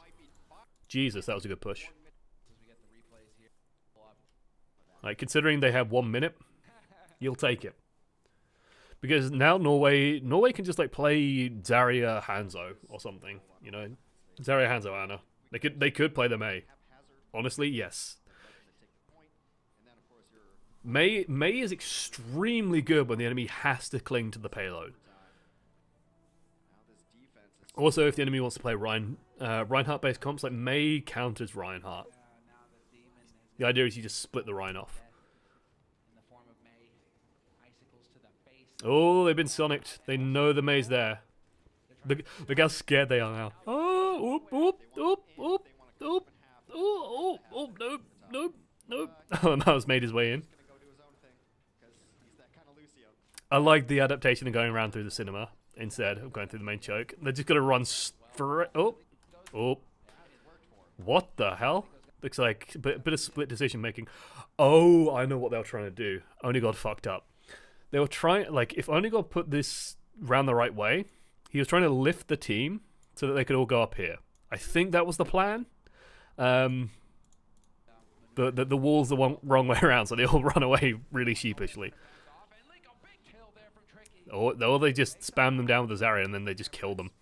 That works too. Alternate fire to land exactly on you right there. The wall comes in late. They've isolated Neil, and now the problem is you can't Ugh, they should just let it go. fires in May either. We saw Gotta love Ashada. Yeah, it is like. This is why when coaching, I always say, like, if you can get 1 or 2 with Ashada, take it, because it's so buggy and random that who knows what its actual value can be. The only exception is if you have a Brig. If you have a Brig, then you want to like abuse that. The reliable stun is too good. 60% right now. It feels like they just kind of let them through there. Like, only got walled the spawn, but honestly, it might just be off cooldown by now. So they just get in. Honestly, the wall's still very much a threat here, yeah. So the threat of the wall here isn't so much like splitting someone off, it's just like going, okay, well your team is like split in positioning. Well, okay, well we'll just block this side off and then just aggress here and just kill someone. Norway playing this pretty nicely. Just good job by Deckard. huge fire strike takes down Dudu, blocks Liko strikes. Ugh. Liko right now really pouring on the pressure. Shatter is online. Here. To use it. Offline. Big plays coming in here. from Well, Liko on the Hanzo. it's gonna go, but like I said, the Ice Woman cometh. Right now, Blizzard is a pretty good ability. other side, yeah, they do get the points. And I miss 8-second Dragon Blade. Nobody else does. two, as the payload will unlock on this hybrid map. Grab the Remember when everyone was really paranoid about Dragon Blade slash cancelling? Where if you climb on a wall, you can slash faster? I have no idea if that bug was even, like, fixed. It's just, like, such a minor thing that no one's really found a good use for it. At that point, you just get to run game. Oh my god! I love it so much. I love it so much. Oh, if only this wall was slightly better. It's just like, oh, Brazil, you you want to go count the spawn? Lol, we'll wall this off and just take out the payload. Oh, if only that wall was slightly better. That's so good. That is so good. Oh, this is so sick. The shatter comes in.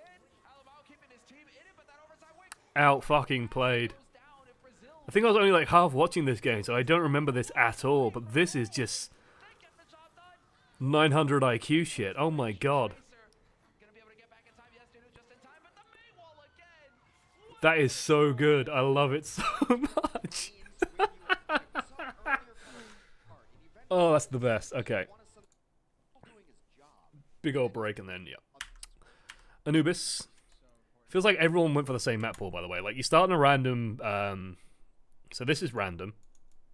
And then, like, everyone went to King's Row. Everyone went to either Anubis or maybe Volskaya, and then went to, like, Escort. It definitely, like, we saw a lot of King's Row and Anubis.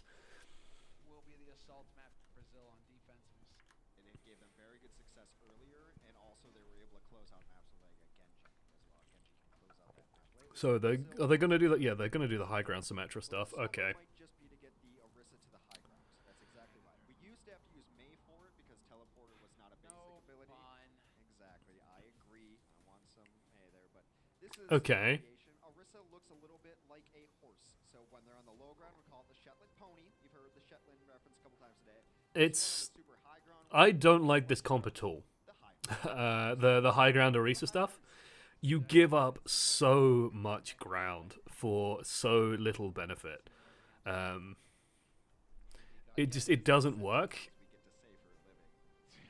And honestly, like, the fact that I don't like the fact that the Zen is playing across as well, so the Zen isn't up there either. It's literally just like going to be Orisa, Mercy.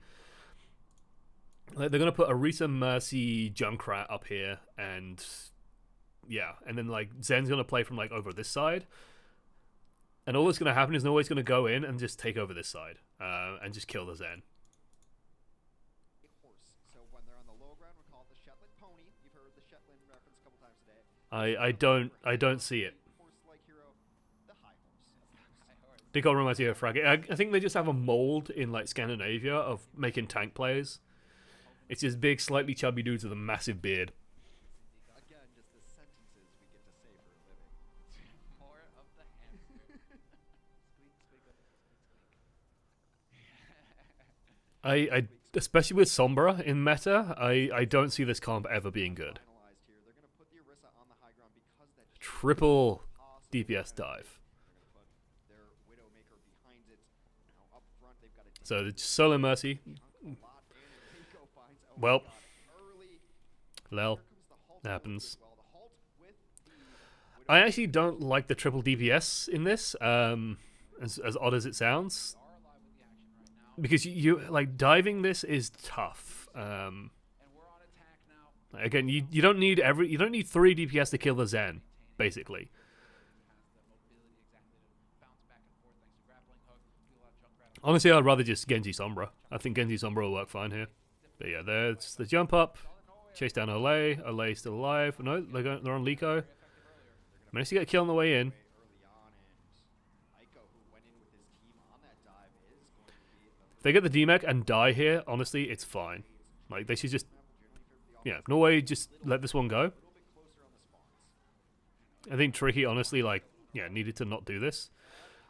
If they died faster, it would probably work better, but Honorato is out. Decod's already in. Oh, he hasn't been... Has he been spotted? Does Olay know? He must know. No? No, he doesn't know. He doesn't know. It just blinds the 800-pound gorilla in the room as he comes around the corner and he spikes And right that, away. yeah.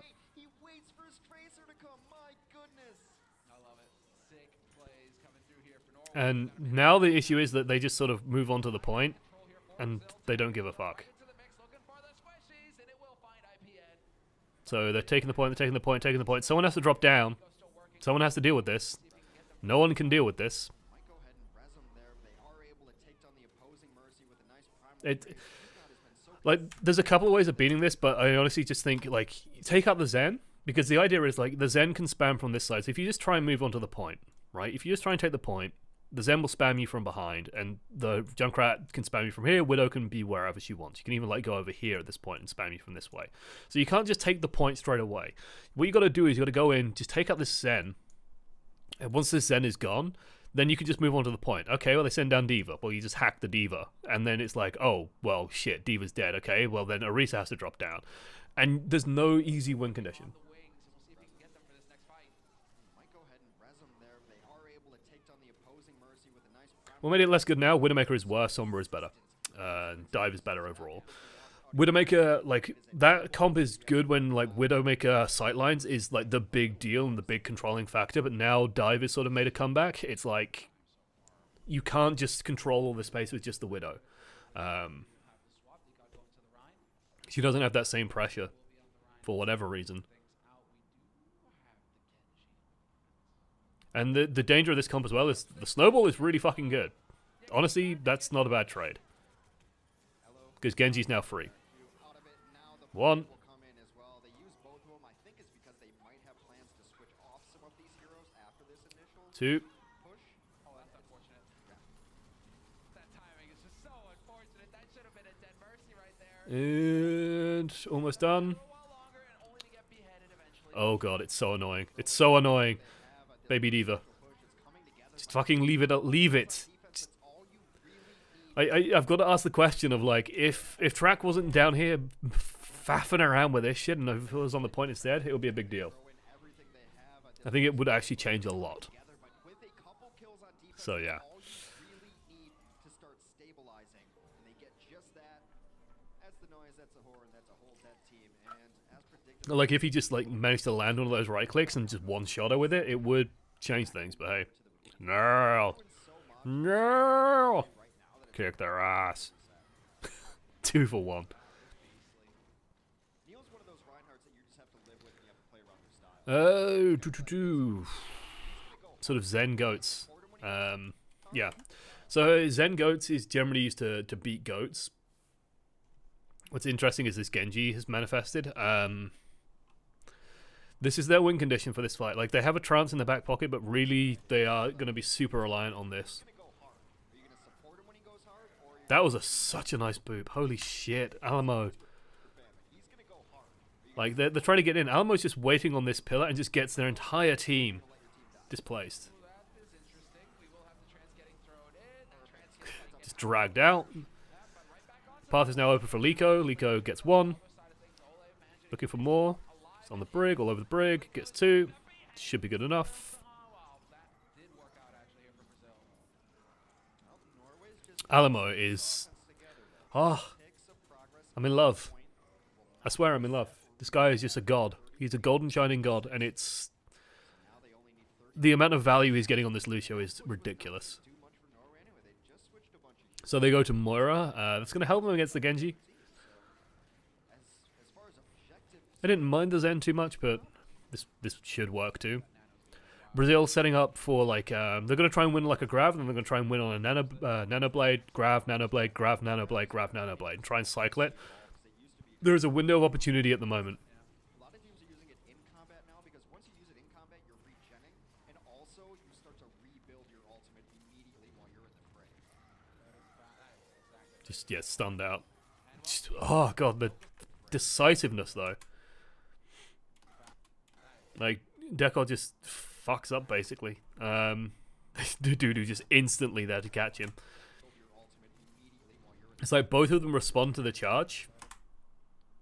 Track gets the stun. And then Deco just ends out in no man's land. Anti-healed, dead. Deacon gets focused immediately. Excellent work here from Brazil, calling out the Alamo, what's next season 2? He should be. The only concern with Alamo is, like, is Lucio the only support he can play? Is he good at other supports than Lucio? Because if Lucio's all he can play and we end up in, like, Zen Mercy meta again, then what do you do with this god tier Lucio? You know? you end up in the funny Astro situation where it's like he's a god tier Lucio, but that's kind of it. Like maybe like I'm tempted to say like the Boombox situation, but Boombox actually has a pretty good Ana as well.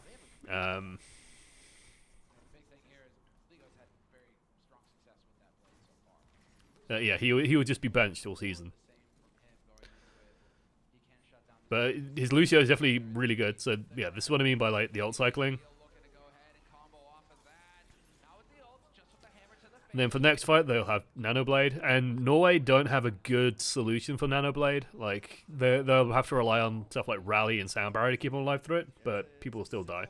Was Neptunio a Lucio main? Yeah, but he trained and became like a Mercy main. He's also a shot caller. So, like, there's use for him there.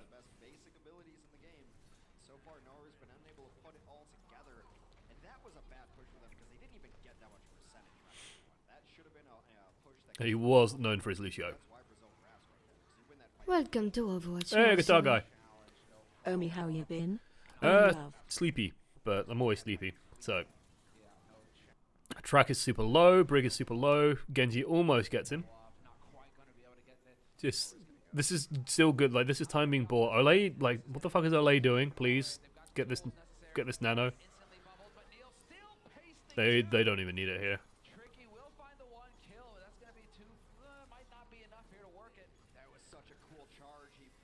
This is not decisive enough to flip this.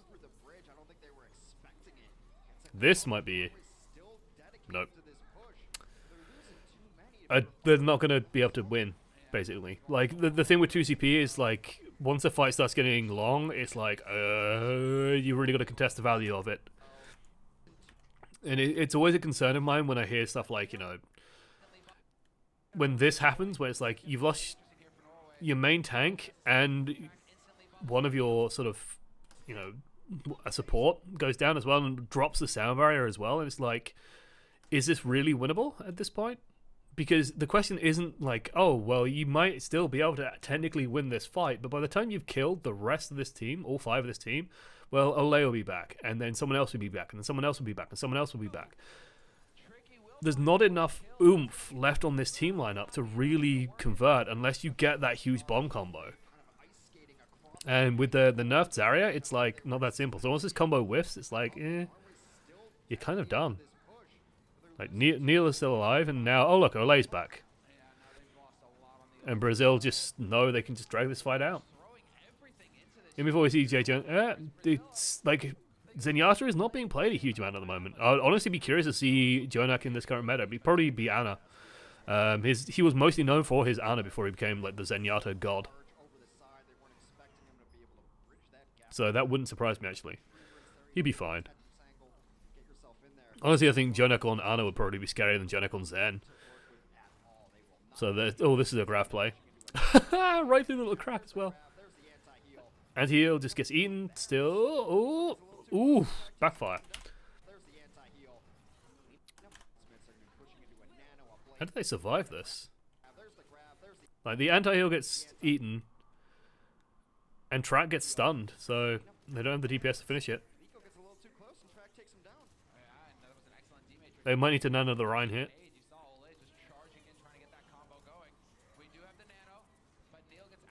Nano Blade? Yep. Shattered? Nice. Good response from Recod. Wow. Just beautifully done. This is always a good feeling when you're playing Reinhardt. The way you do this there's like a twofold thing. So if you see them doing a play like this and you have Earthshatter, just Earthshatter your supports, because that's where the Genji's going to fucking be, and hope that the Genji isn't double jumping at this time. And then yeah, it's dead. Dead. The fight's still a bit of a cluster loving. As bizarre as it sounds, I kind of want to fault Tricky here. The reason why Brazil is surviving this is because a lot of the healing is still going through. Like, the healing isn't being shut down. And one of the most valuable things a diva can do when an Ana is like being so prevalent in the healing on the field is like just like putting the you know, just disabling that healing basically as best as possible.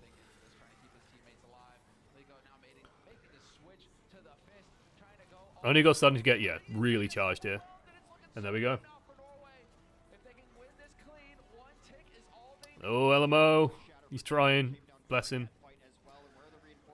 There's only so much he can do. Still pushed it all the way to overtime. That's still pretty freaking good. Body block, DM the anthill. DM, ideally. You just put the target in as much defense matrix as you can, and there you go. They'll go down. The high ground start.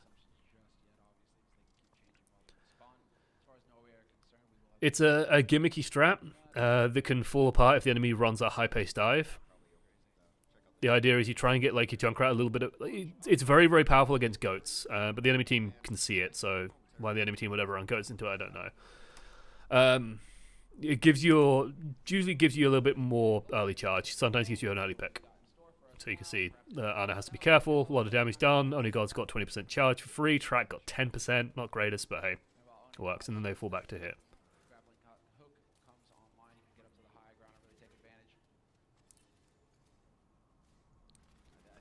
Spamming for Sombras. They don't have a Sombra, so that's a nice Venom mine.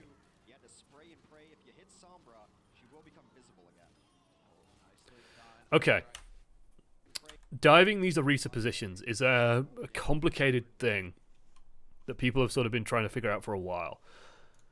The key is that this position here, when they have all of their cooldowns, it's very, very difficult to actually win this fight, right?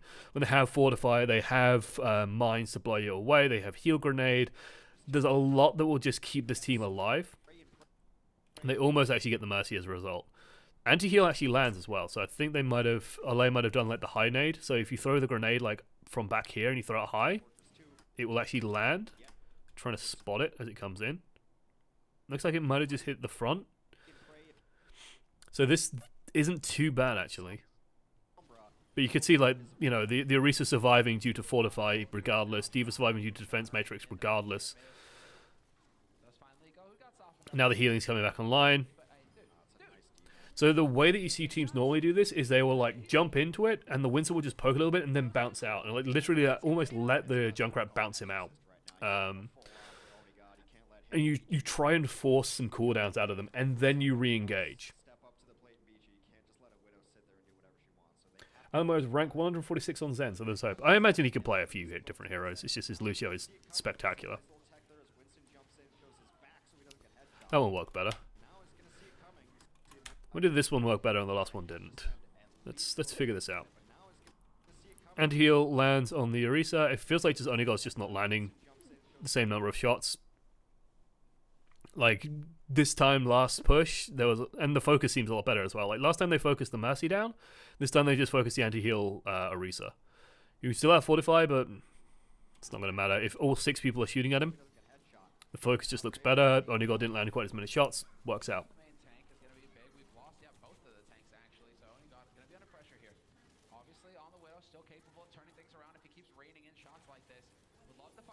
There's the Nano Winston. That should put an end to this. Oh, nice leaped up. There's a D.Va bomb. I want to highlight this little bit of commentary that I hate. I hate this bit of commentary.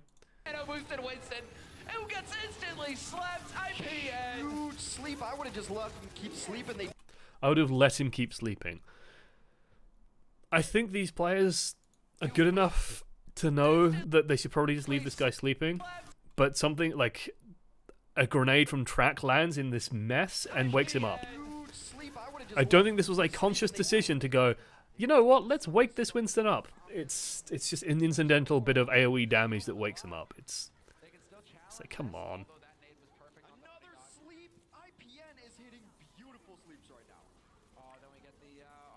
Come on, X, you know better. And I imagine after he said it, he probably just like... The other thing as well is, as a caster, relatable experiences are a good thing. So, like, oh, this isn't like your ranked games, ha ha ha ha ha, or like, oh, they're playing Torbjorn just like my ranked games, ha ha ha. Like relatable things. It's like, oh man, I wish my Genji was this good. Stuff like that is kind of, it seems okay to me, but it's like, I would have done this instead. Always, as a commentator, talking about a pro always feels really icky. Like, you can call into question strategies, don't get me wrong. It's like, this doesn't seem like it's working super well. Maybe they need to change something up. But going like, I would have done this instead seems, See how they're going to be able to manage it. Now there's that hard point defense set up never been the biggest fan of it. Monty sometimes does it as well. Like, he will say, like, I would have opted for this strategy. And that always sort of makes me a bit, Like, he watches a lot of Overwatch. He's a pretty intelligent guy, but See how they're going to be able to manage it. Now there's that I would be careful of, like, declarative statements like that. I don't know. ready and waiting for the dive to come. This is a kind of a very fortunate start, basically. That was a deflect. Case the reflex This should just be a quick turn. Again, that anti-heal is hitting every single time. just not able to shoot fast enough. Can't get the heals onto his teammates. Lol. He's trying Oh. to get there. Only one kill on the side of the defense means that Brazil will turn this point green at some point in time, and now you have to wonder if they have snowball potential. Usually your first push onto assault is And there we go. ones because the defensive Okay. team is changing heroes, meaning they will not have ultimates. Looks like they're Norway swapping up pretty dramatically, actually, going to the Tracer. I don't blame them. The enemy's not running. If the enemy's not running a Brig, Tracer is always going to be a good option. barrier engage right now, guaranteed that your tanks get their ultimates. Attempt that is positioning as well. You basically you force a Brig out of them, and on like Widowmaker's not going to do much here. I wouldn't mind just seeing a like Onigod just go to the Brig, honestly, instead of going to the Tracer. Looks like they're going to have barrier Feels like it would have more value, but hey, should come online. Onigod's Tracer is really good, so Wait to see where your ultimate situation ends up, or you could barrier engage right now, guaranteed that your tanks get their ultimates. Nice attempt that is positioning as well, forcing him into the open. Sound barriers down. So this Diva Bomb that comes out, I've never been a big fan of sort of the Diva Bomb like this. He just like puts it across the bridge, so it just goes across the bridge, and it's sort of just forcing Brazil to take the engagement, which is kind of what they really want to do. It does push a bunch of people to the low ground, at least during sound barrier, which is going to burn it down slower. So it seems to work out. Seems to be okay. His team kind of lagging behind. Oh, we got a Lucio. Brought down tricky. Womp womp. And wait, was that a Brr, brr, brr, brr. Brr. We've already seen a Lucio already today. Brazil gets a couple, but with track killing Olay, it's And there we go. we'll see if they want to stick in here or not. They are going to back it out. Why aren't you getting more than 100 viewers? You deserve it. Because I don't advertise myself enough. Lol. Open up that The honest answer. I don't diversify enough. It's just me. I'm comfortable, and that's a problem. Right. Brazil can honestly just stay on this comp. I'm slightly surprised they even swapped the Ana here. The Moira should be okay, though.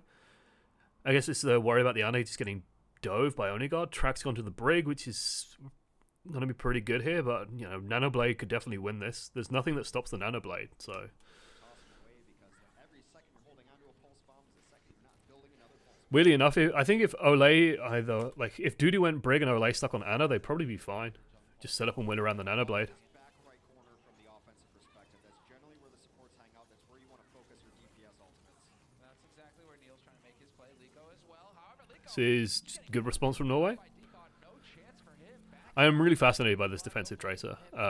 It's working for him, but Brazil are kind of letting it work. They're going to back it out. They kind of use this Like, Onigod is just going to tear their backline anyway. in there immediately, and he's Do you think Team Canada will go far? Yes, there is no reason why Canada should not go far. They have some of the best players around. They have a lot of coaching staff as well. They have a lot of support. They should do very, very well. There is no reason why they shouldn't. Like, they are Overwatch League tier talent. They are a big deal. Can they beat South Korea? I think USA, are, like, out of anyone, USA are probably the ones best positioned to do it at the moment. Canada looked good. USA looked really good. Like, USA looked phenomenal. I'm looking forward to digging into that series. Okay. Diva Bomb to engage. Rally. Bomb doesn't quite land where it needs to be. will decide to go for the primal, and he gets boosted as well. So now you've got an angry boosted monkey just running around. I like it. Good positioning. He's not boosted. It's just a lightning effect of Primal Rage. He's not actually nanoed. Okay, this is the big play. This has to be perfect. It ain't perfect. So, okay, it sort of works. So there's an interaction between like Sound Barrier and Dragon Blade, which is that if the dive is good, then it will still work. You will still get 1, maybe 2 kills. The armor causes some problems as well, but it just feels like Norway respond to this so well. Like, just they're trying to bully our grandma. Peel squad, on form, ready to go. So it just gets bounced straight back out. And IPN's just sort of hiding. Like, that was really nicely done by Norway in terms of just dodging and peeling like crazy.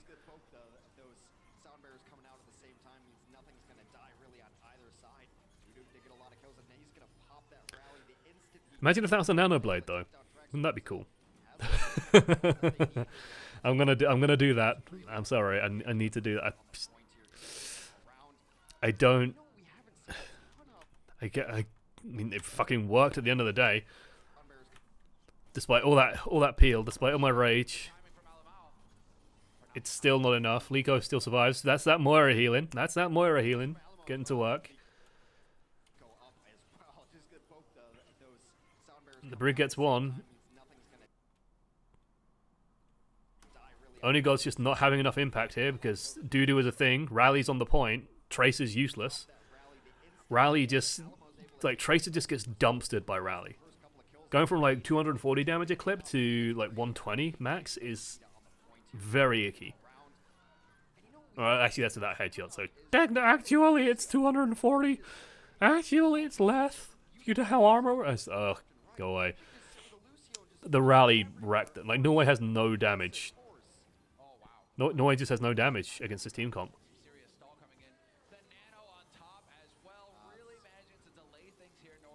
The only meaty source of damage is the D.Va and Winston jumping on people. And Brig combo. But there is no... There is nothing that's going to beat this healing. Like they need to combo perfectly onto like the Genji or something. And even then... Another blade? Yeah, it's a long fight. Genji's dashing through 4, 5, like 3, 4 people at a time. It's gonna build fast. Yeah. Deflect to open. Good stuff. I bring gonna do well and then flop like last year. Yes, that is the plan. Get the lads to BlizzCon and then just take it easy. Kappa. No, they are hungry for it. Especially after last year, the players. A lot of things contributed to last year going wrong with the UK. This year, we have better sort of structure to how we're doing things. Slightly fewer disruptive influences is what I'll say as well. And it's also like a... The players realize more this year than last year that this is a huge opportunity. Especially with expansion teams. Like, getting signed is way more likely. If you perform well... in the Overwatch World Cup, especially at BlizzCon, people fucking notice. Like, people are watching BlizzCon.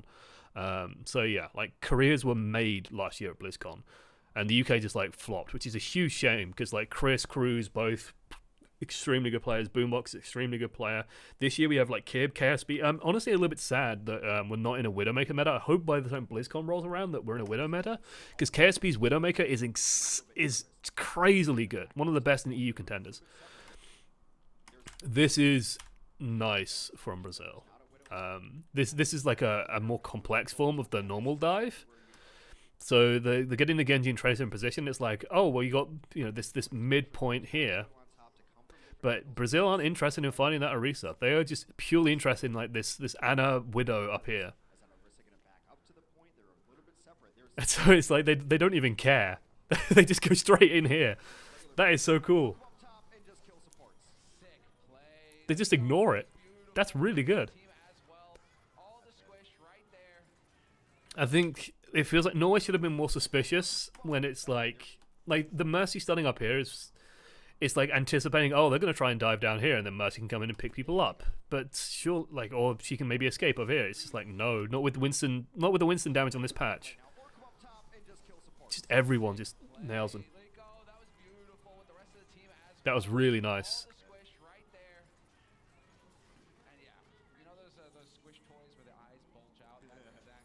Boombox is the biggest example. Boombox, yeah. Boombox was... I think Jake is the biggest example of a career that was built at the World Cup. Jake had a huge standout performance at the World Cup, and a lot of his popularity arose from that point.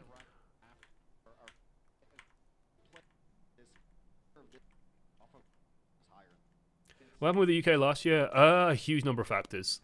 Like, Overwatch League tryouts really affected a lot of the players, and so there was also, like, contenders was happening, so, like, Mikey was often busy with contenders, and rightfully so.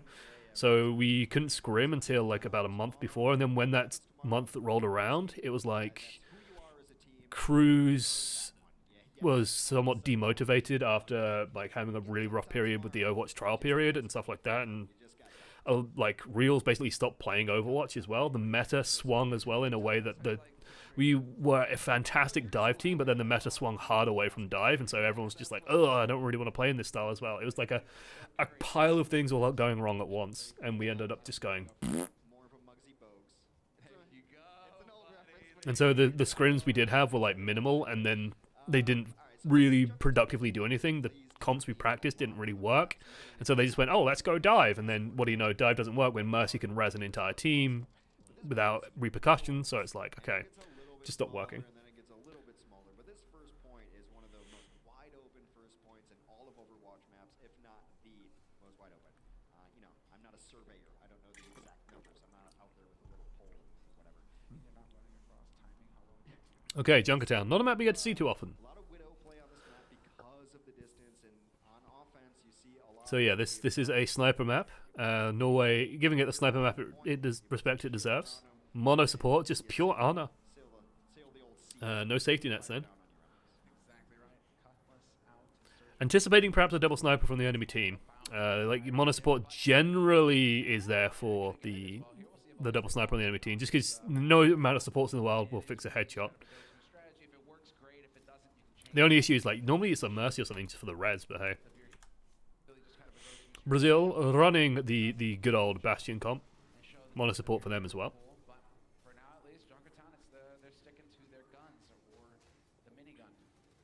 A bit of an odd shield, but it works. It's functional, I guess. Does good stuff. Onto that payload, his biggest downside is mobility. Payloads happen to do that part for you. You set up shields, and then you try to crack the other team's shields. Wow, man, already the start. Lico, man, he has really kind of stepped up to be that balance. So this I like, right? There's not too much to talk about. Like, everyone kind of knows how this pirate ship comp works. One of the things I like, and I hope that more teams do this when they run comps like this one, is, like, just getting the Bastion off the payload every so often.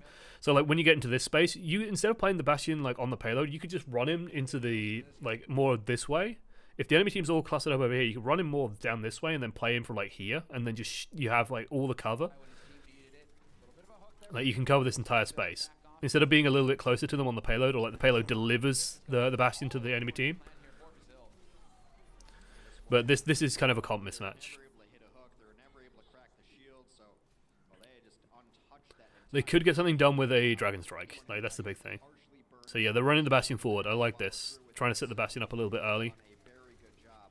Norway posturing right now like they want to hold the high ground here, and it does look like they're going to be able to hold on. I would not mind seeing the Widowmaker go away here, but Payload to continue to push. It's a mechanic of the we will match see. that allows the defense to not get completely rolled over. We're going to put some barriers there and checkpoints, at least. Controlling this window is a very big deal, so I like to see Lico doing this with the Diva. Just, it stops stuff like, you know, their Hanzo just getting behind you, getting a flank on. Like that. Thank you, Track. Textbook demonstration. Pulled out, hooked. Nice. Should get the follow. Oh, no, the healing's there for him. He's still alive. Lol, Hanzo's hitbox. One of the most broken aspects about Hanzo, he's a tiny, tiny hitbox. But it also helps with the resurrection if your Bastion's the only one to go down, or your Orisa, or something along those lines. What have the World Cup community leads been up to? Chips went off the radar a little bit after a disastrous stream where he was drunk. He's ducked out of the radar. Ryan, like, honestly, it's mostly these days. It's mostly me and Ryan doing a lot of the Twitter stuff, and then it's like Halo of Thoughts writing articles here and there. What went wrong with Canada? We'll get to Canada. It's a nice little combination. We will get there. They're going to put down the supercharger. This is And the short answer is the USA were better. those really cool combos you don't see a lot. Because Whole Hog does a lot Brazil need to get off this comp. of supercharge a Whole Hog. It's got to the point where the casters even make fun of it now, where people, like, the person on the Bastion sort of goes, yeah, guys, I have tank form. I'll get them with my tank form. Like, tank form is shit. Teams need to just abandon it.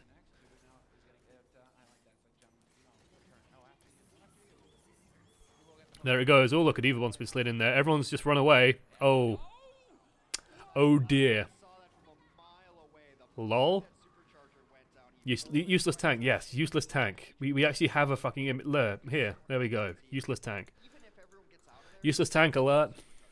it's a perfect trade because you're It's just... Ugh. the supercharger no value, or you kill the supercharger. If they decide to try to stick around, guess what? You get blown up. Just right in there. There we go. They've got off it. Oh, look. The Nano Winston getting work done. Who could have guessed that Nano Winston... Like, I'll tell you what would make me furious if they decided to, like, nano the Bastion. Good God. I would be livid. So Brazil engaging with a more aggressive dive comp. Definitely they can run the Tracer here.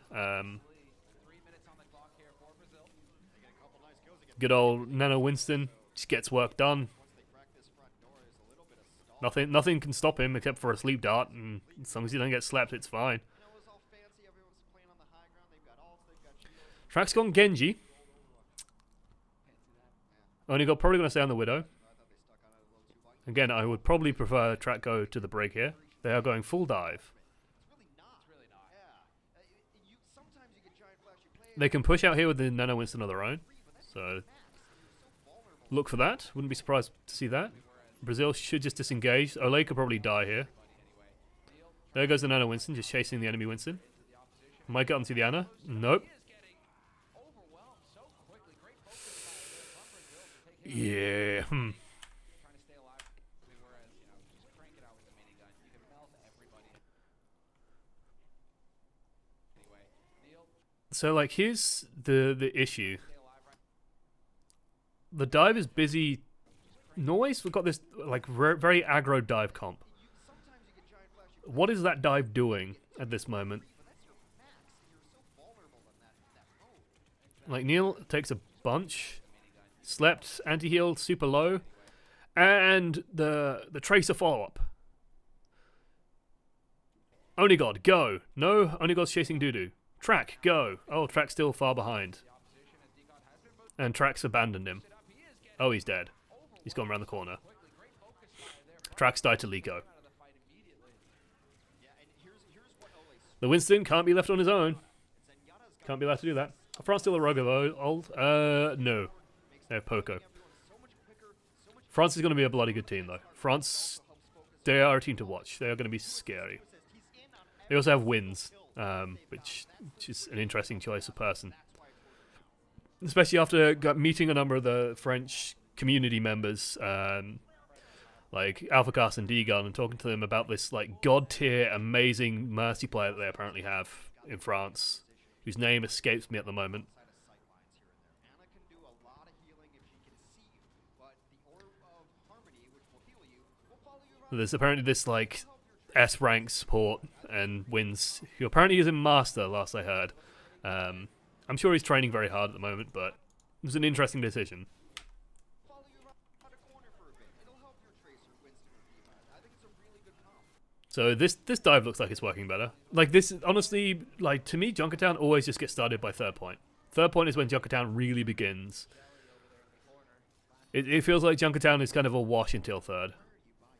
You know, it just the attackers always seem to make it here, and then third point is when it actually now we can actually play a map. Norway has finally stabilized. The last couple times they've stabilized. Ryan Zarya into I mean the brig. Okay, I like the brig. I love the brig here. The Ryan Zarya is an interesting one. On a map the way you're basically constantly fighting on low ground. Trance, that's good. Track gets bounced out. Diva Bomb stalls it up. Really would not mind seeing like a Hanzo come out now from Norway. Norway need to play from high ground, basically. Now Brazil has killed all of the supports, now all the DPS. So Norway changing up, Not gonna find the last getting a Ryan of their own. continue to push through. One Go on track. here on Junkertown. Goes for a brig. Okay. Big old horseshoe.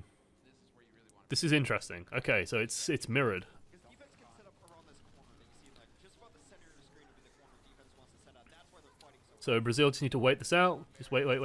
Stall. That's not what you want to see happen. Spicy Earth Shadow. Oh no! Wrong target. He had a Lucio right there. Lucio right there. Right there, the graviton comes out from the other side. It is This breaks my heart.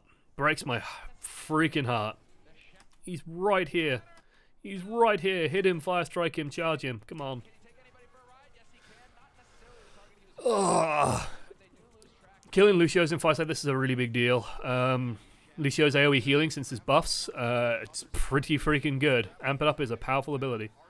Looks like it'll be okay anyway. Like they had to throw a lot of resources into that though, that they perhaps did not need to use. Now we have Trance with a retake, and Onigod should be able. Like Onigod can probably build a grav in this next fight. No, just get to the point. Buy time. Wait. Till last possible second. Trance. Okay. Onigod, like I said, will get a grav in this fight.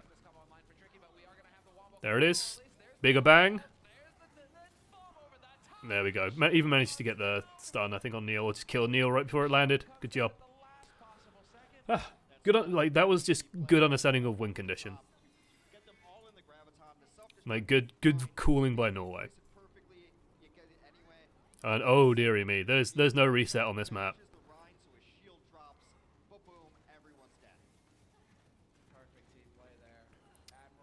I wouldn't mind seeing Norway go aggressive at this point, to be honest. I guess they're playing paranoid in case of C9, but the baby diva. Oh, Shadow's a good ultimate, guys.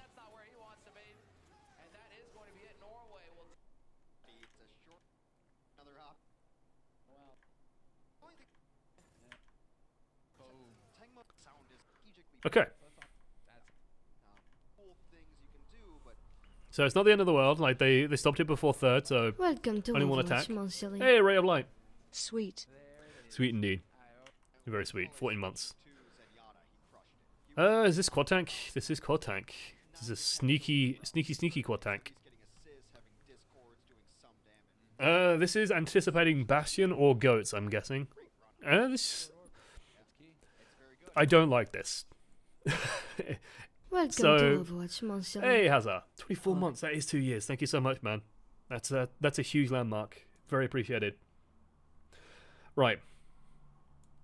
So the reason why I don't like this is going to work exactly once, and then then Norway are gonna like pick Farah or some shit. Like it's not going to work more than once, if that. So yeah, I find stuff like this like really gimmicky and just like, oh look, we've pushed them back into their spawn. Oh look, track has changed to Farah. Ico's gone Mercy. They're gonna come out the top. And what are you gonna do now? What's your answer? You are now stuck on a shit comp.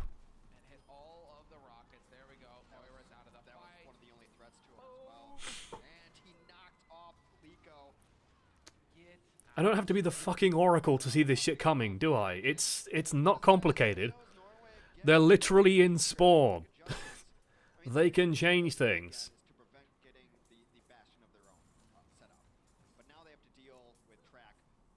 It's... I just... Okay, well, we'll push back with double sniper. They have all their ults because you're quad tank. Okay, track, please. I believe that is a Kobe because he just threw. Oh, fucking hell, guys.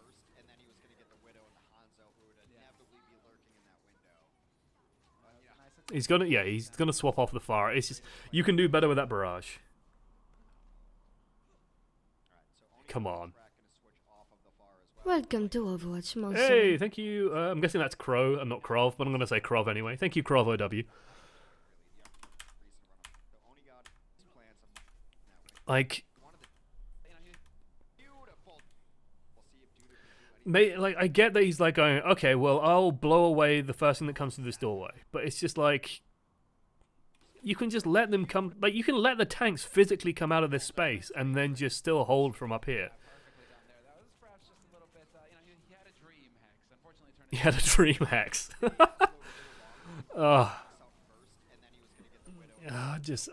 It hurts. I've been watching your stream for like 1.5 years. Thank you, Crow.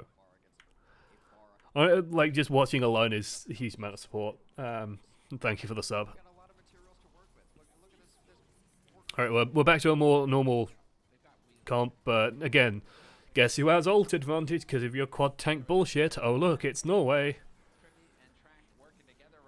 They have everything they could want and more.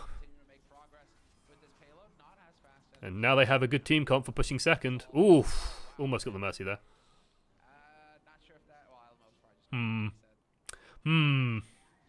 Fonkers. I don't like that quad tank strat. I don't like it at all.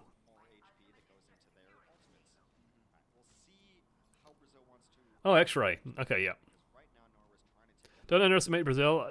Never. Like, these are a good team. It's just... I don't understand.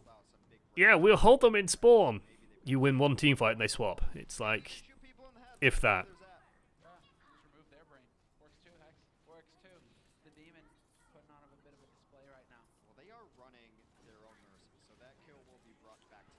Dragon on point.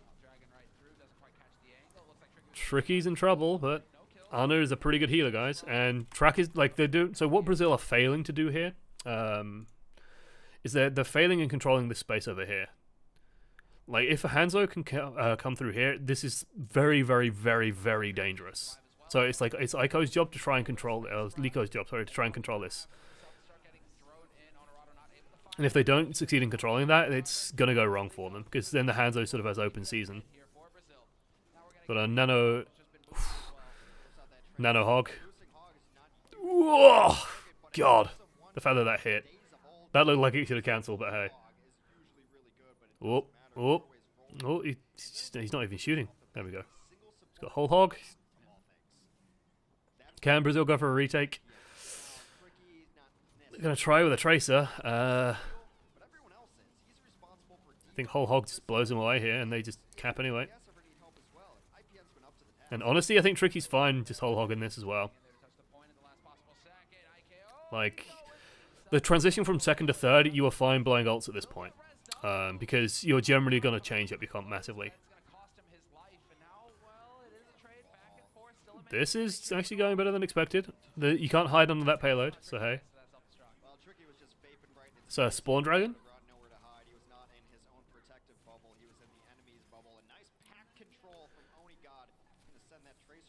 And hey! So how did Norway fail? Where did Norway go wrong here? Because I think this is a failure of Norway. And I think it's honestly the positioning of this whole hog. Pushes the Winston away. Gets some good value on the Winston. But it needed value on the D.Va more than anything. And then this D.Va never really got addressed. Like, Tricky's hunting Liko. Again, just kill the fucking D.Va. I'm guessing they're calling for the Hanzo, but this D.Va just gives him so much time and then gets tons of value on the bomb. Did he even build the bomb during this fight? Or, yeah, he built it during all this time as well. Just kill D.Va. Can somebody please kill Cool Matt?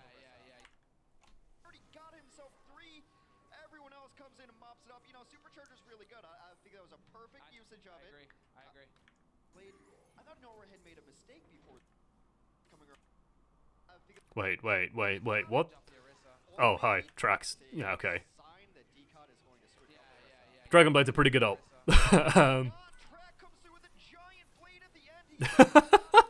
Okay.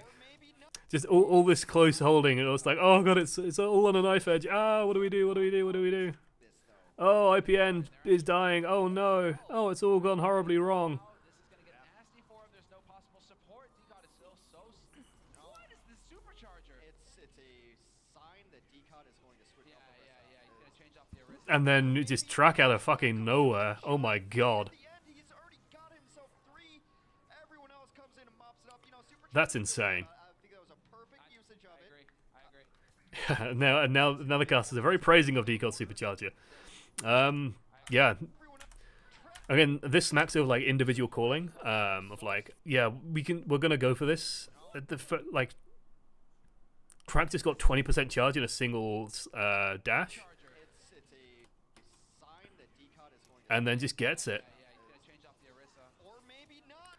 I've also just noticed a very important fact, very relevant to this game. That this bit here is called Swagman's Needlepoint.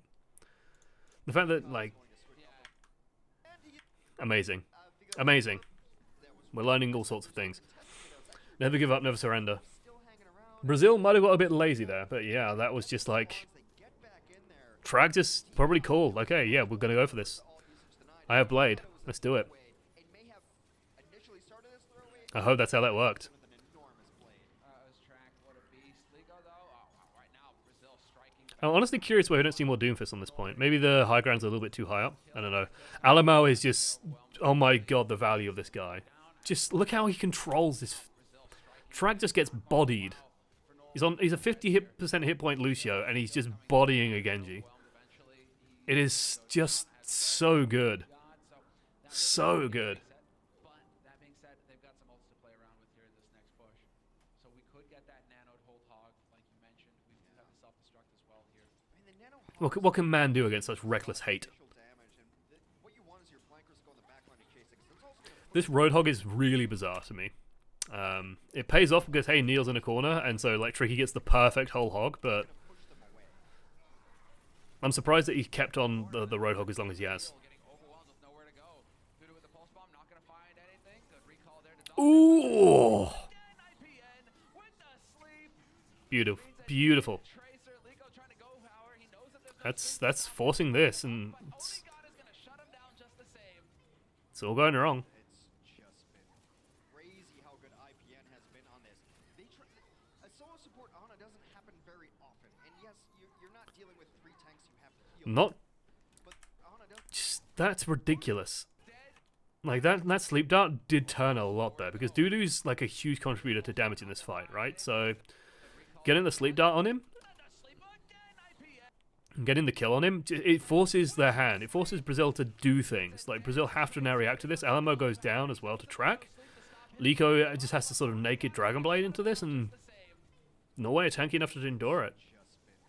Crazy how good IPN. Especially with Onigod still alive, just putting out damage. Like Tracer is high damage, so yeah.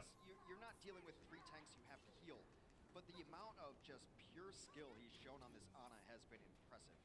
I love it. More Ana play, please. IPN, that was beautiful. They still have this Roadhog. IPN introduced Dudu's gone to the brig. Makes a lot of sense. sleep time and time again. Track has Blade ready to go again. Now let's go. And you guys just farming up that next pulse.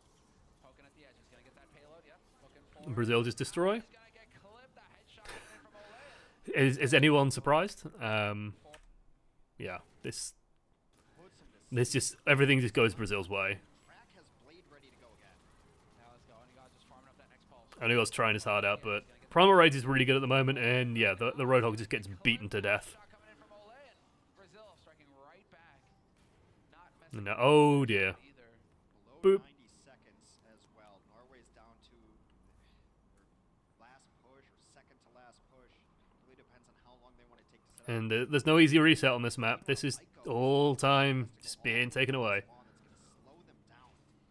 It's going to lose any sort of ult. So the question here is, does Onigod just stay on this Tracer? And they're just going to make some switches. They're going to add in a Because I don't rate it now. finally to help out Onigod's Tracer is really fucking good, but Brigitte, it just makes it so much easier. the nanoblades. Exactly. There's a lot of pressure on track. Nanoblade, sound barrier. There's the sound barrier. There's the boop to control. Knock him out of position. And they just focus. What? Right now.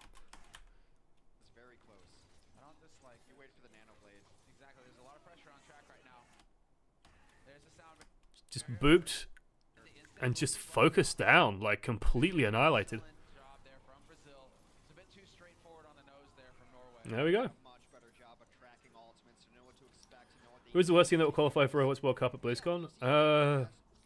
Australia's pretty. in the air over your Yeah. team, you can pretty much bank that he's going to get nano boosted and blade coming out. So they Let me look at the pools quickly. so now they have transcendence and a blade of their own going forth. Yeah, so Brazil should just be cycling ults now. Only God's gone to the McCree. Track's gone to the.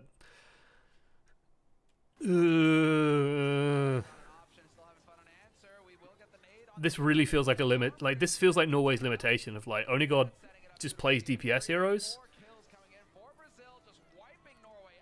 And that's going to cause. Like, that seems to be causing problems. I don't know whether it's like an ego thing of, like, I'm too good to play Brigitte, but I don't rate McCree against this aggressive a dive comp.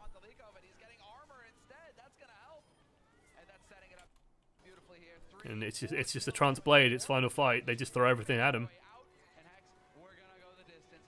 And there we go. Easy.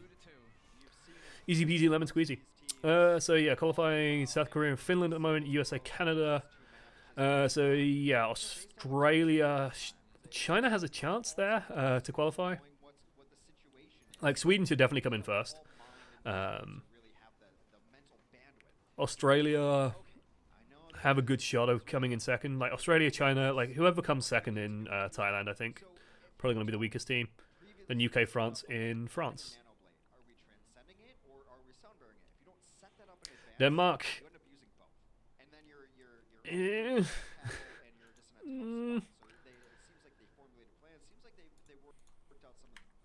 I have doubts.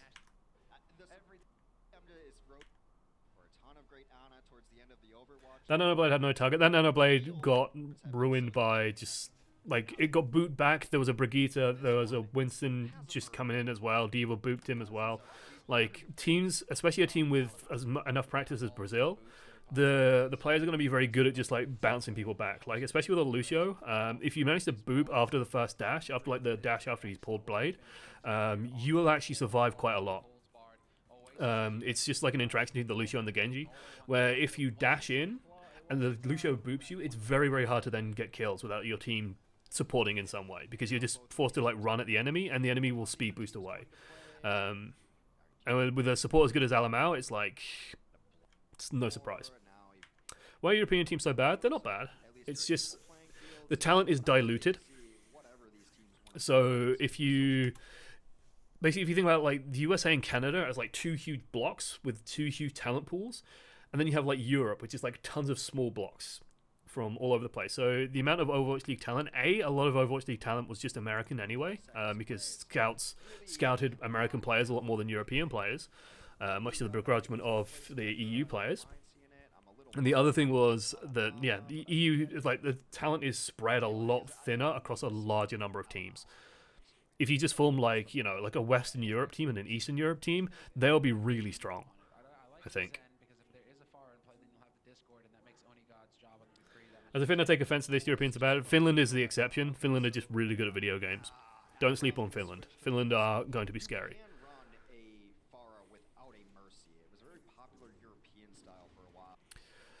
So yeah, Pharmacy Tracer, okay. So Brazil playing like an aggressive playstyle. Norway playing a more, what will be more modern standard, playing a lot around Only God's McCree.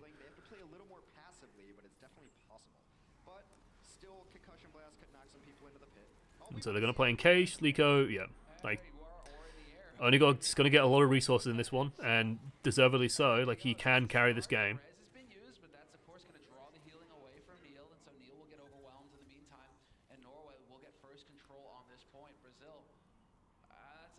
The hard part for Brazil here is, like, so the way that Brazil's team comp traditionally plays is, like, you poke them down slowly, and, like, this stuff just can't happen. Like, after this first shot, Lico needs to be out, but looks like an orb hits him at the same time as McCree does, or it could just be a headshot. And so yeah, like, he just doesn't get the opportunity. But they need to like build a barrage or something. They need like a heavy swing, because the thing is they can't just dive into that small room with the Brig and the McCree. With the team comp they have. If it was Goats, they could dive into this, but they don't have enough durability to survive a dive into Cage, so they just can't do it. So Brazil are forced to like play this slow pokey comp, and losing the Pharah means you just lose. I mean, here's the problem is Far Mercy really depends on having another person on the ground to finish all the damage that you're doing. And for a while it was going to be Tracer. But Tracer can't walk into Interesting they're staying on the Pharah, I think. on the Brigitte, so you walk in and finish that damage and you're getting stunned to killed. So you see, just seeing Onigod stayed like super far away. He has like a Lucio, a Zen, and a Brig all supporting him. Lico just gets into position. They don't spot the Pharah enough. Lico just goes like over the top here and round. It's all these different moving pieces and compositions and what's going to work And like no one. Where? Hello? against the other team. Tricky? Tricky feels like a weak link on this team. Pieces and compositions and what's going to work against the other team. Like the D.Va is just not there. A lot of teams. Very good target priority taking down the McCree first. He's the only threat. Then take down the healers, and Brazil is just taking this point right back. That was sick play 3 kills and he didn't die, yeah. Ole right now, going around, doing amazing. And with the res, they lost no one. It's very good Zenyatta. You gotta give it to him. Brazil right now, keeping their cool. Lico just comes right over the side. Like I'm more watching where, yeah. So Tricky's just like not there to catch this. Good as it gets. Oh, hello. They've got his Diva right there too. Yeah, it's his own D.Va that's there to save him. Like Honorato just puts him in a cage and he's fine. Now Brazil has taken some percentage. A sound barrier does come out Nice. of the back of the Norway. So this is like one of the better uses of Deadeye is like if they end up dashing, if like, so after this dash comes out, Alamo is in a really shit position here, and yeah, just gets punished for it. Sound barrier does come out for the side of Norway, but it's Onigod gets him though.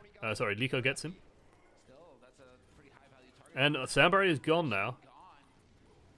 It does look like Brazil are able to fight back. However, the damage just making the difference. With no McCree, this is like a, Melting Norway. Norway down this is not going to work basically. to 1 as they are The Pharah is just going to do too much, Tricky just got very over. and I like the Hanzo here instead of the Tracer. Down that far, he went way too deep. They're going Pharah Tracer off their own.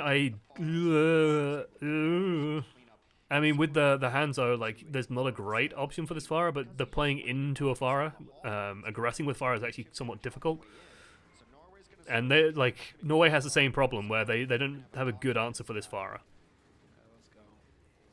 And so Lico's barrages should still get a lot of value here. Diva Bomb just gets launched at the Pharah. I know Hex is about to go on a like huge spiel about, oh well, the Mercy shouldn't be against this wall. The Mercy had no choice. She had to get into cover. That is one thing. That shot is another entirely.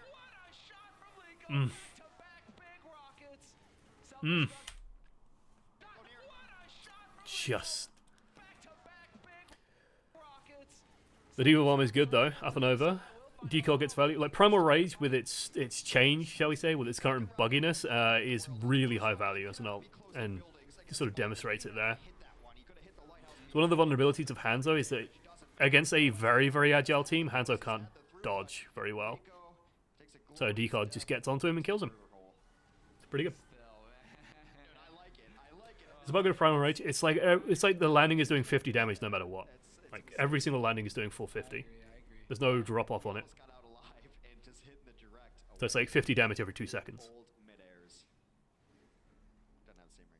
Not quite. We'll allow it. Oni on the hunt. Yep, going straight in. Both tanks getting. It's that bug. It's the same sort of thing as what's happening with Hammond. Like, so Winston, I don't know if it's necessarily a bug or if they just want it, but like you just land on stuff. Like if Hammond and Winston land on something at the same time, it's almost dead instantly. We'll allow it. Oni on the hunt. Yep, going straight in. I mean, it's a high damage bomb, Jumps by that pulse as well. That was a lot of damage dealt. and yeah, the supports just aren't there. Like this is where you're seeing Mercy Zen drop out of favor because the amount of healing output that they have is just reduced. So Mercy Zen just can't keep up with this sort of stuff anymore. Both tanks getting jumped by that pulse as well. That was a lot of damage dealt. And there's the clean. That's a chunkin'. Usually it's the other way around. The tanks will So they've got last fight coming up. Tracer's there to clean it up, but works either way. You want to slice it. And Norway one fight away. How they lose Decod late? He should be able to get back. Shadowbone is a discount EQO. Shadowbone probably has a better fire than EQOs. Lose one, it's not the end of the world. Yeah, EQO just seems better value. Exactly right. He's already on his way. So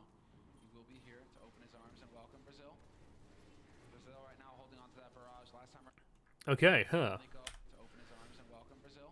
So, like I said before, like Norway don't have a good way of just stopping this Farah getting wherever she wants. The only the only answer you have is track. These mid-air rockets are sick. Both Diva bombs used to clear out the Farahs. So this is like not an uncommon thing, right? When you see, if you see a Farah use the like this, so I think Liko is just called that Farah's rocket jumped, whatever, like jetpacked. Honorato just goes for it straight away.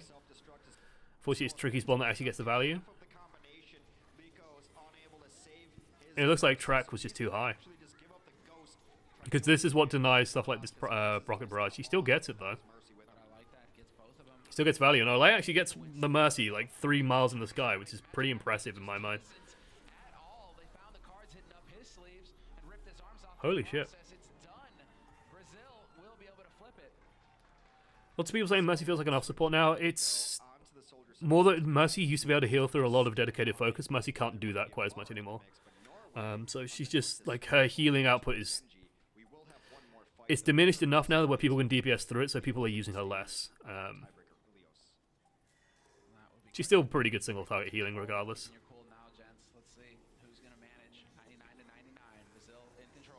It's just she's sort of no longer no brain. I like the soldier pick here, oddly enough. Although Norway coming out with the Genji. Okay, I dislike the soldier pick here in terms of they have swapped off the pharmacy, but I'm guessing this is more driven because they've swapped onto the Lucio. So Alamar's gone to the Lucio, and so you want to ditch the fire at that point. So now the soldier comes out, so that does make sense. Norway go full dive for this final play. Makes sense. You definitely don't want to play soldier into a far into. You definitely don't want to play far into a soldier.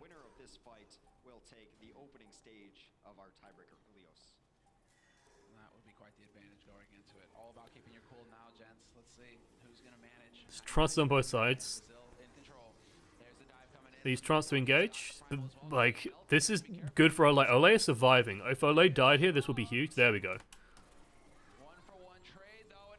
Losing Olay is a big deal because he had trance.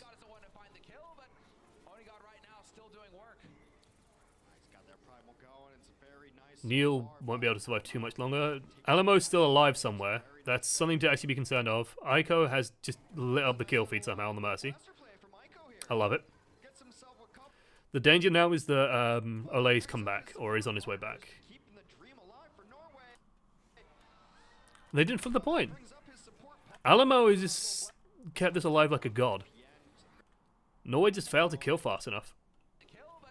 Like, Norway had all the advantages, but Alamo is somewhere doing something.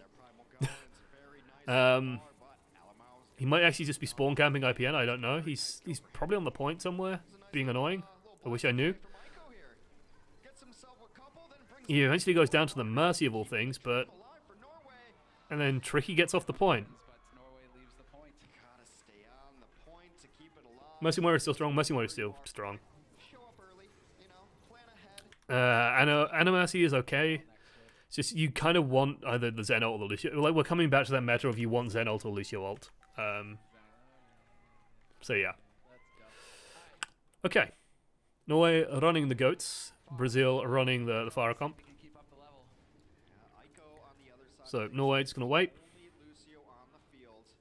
Give it a good 10 seconds so the fire can't poke you. Then start advancing to point.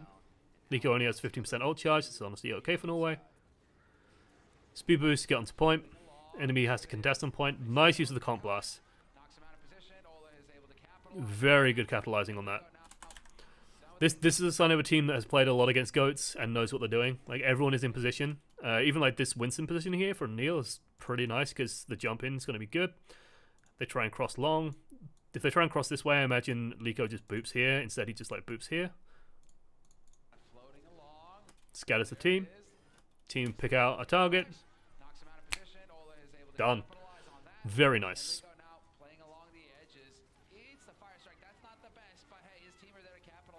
And there we go. This is Brazil knowing what they want to do. And doing it. As Silver Lucio, man, do you think Brig Lucio works or do you need a third support? I would probably like to see a third support in that, but I will qualify that with in Silver you could probably get away with Brig Lucio. The damage output is not going to be high enough. to really push you away from that. The healing output overall is going to be a little low on that team, but if you play that right, then you should be okay. But you probably want to have something else.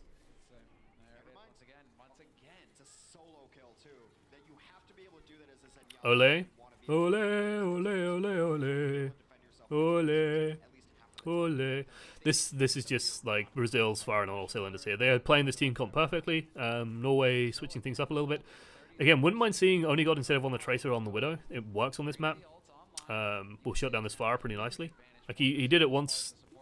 Just killed him from spawn, then swapped.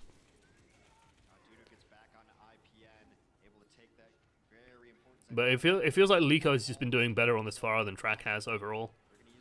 It's mostly been like Honorato and Tricky throwing bombs at it that's been punishing Lico more than anything. Every time they don't have that Diva bomb, it's just been kind of a disaster for him.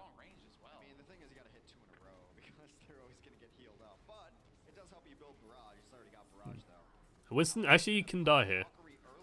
So yeah, they're going for it. I love the decisiveness of the engage. Yeah, I don't know why Decod jumped that way.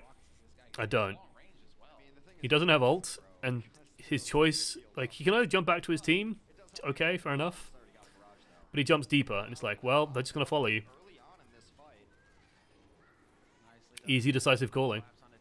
Bit of a weird, a bit of a thunkers. Oh, dearie me. Oh, oh. Even though Winston can help with this one. Feels bad, man.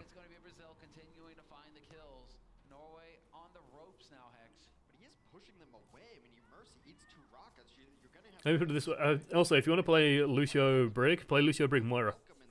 And then throw in a Zarya, a Reinhardt, and a Diva. It's a lesser known comp, but it's pretty good. It's pretty easy to play as well, as long as everybody just like follows the Reinhardt and hits what Reinhardt's hitting. That's all you kind of have to do. Brazil just have like a huge ult advantage here. They're just going to wait this out. Nice damage. Can't really kill the Moth, so... Trying to kill a Moth with the Tracer seems like a bit of a misguided effort, but hey. That might have just fucked them up, actually. Like, one of the points I've been making consistently throughout all of this review has been, like, Mercy no longer out-heals focused DPS, right? So the Valkyrie is a little bit less potent than it used to be. You need more than just a Tracer hitting the Moth. It's not going to be enough. Like, you aren't going to do enough damage reliably. Ico's just going to Guardian Angel around, he's going to be fine. It's a very difficult thing to do. He landed pretty much all of this clip, but now the Diva's there to peel. This Mercy's A-okay. If this DPS went anywhere else, it could have been huge. But it doesn't. Ugh.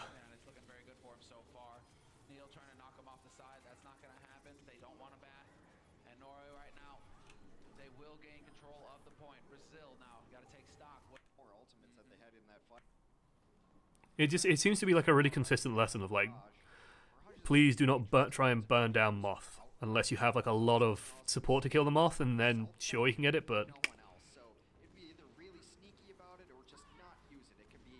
oh, has to reload. It's a nice stick as well, nice stickaroonie. I mean, the hop up for Brazil here. Ooh, spicy. Good attempt for the bomb. Perhaps a little bit unwise at this point because hey, they killed the main tank, so they're probably okay. Good dodge by Lico, though. It's hard to push in with the Pharah here. They can absolutely do it now, though. Like, the lack of a Diva Bomb is actually a bigger deal than you would think, because it means that Lico and Alamau can just fly around in the open pretty safely. Track and Ico now have to be considering that Honorato should be coming up on his soon. So they're going to have to be very careful about that.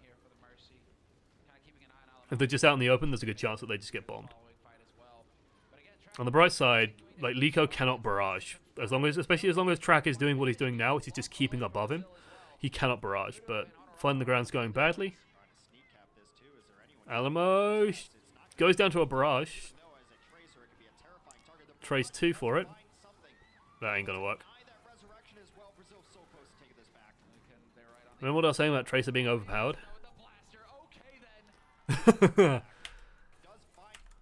What happened to Only God during all of this? Where are you, Only God? You're our only hope. well.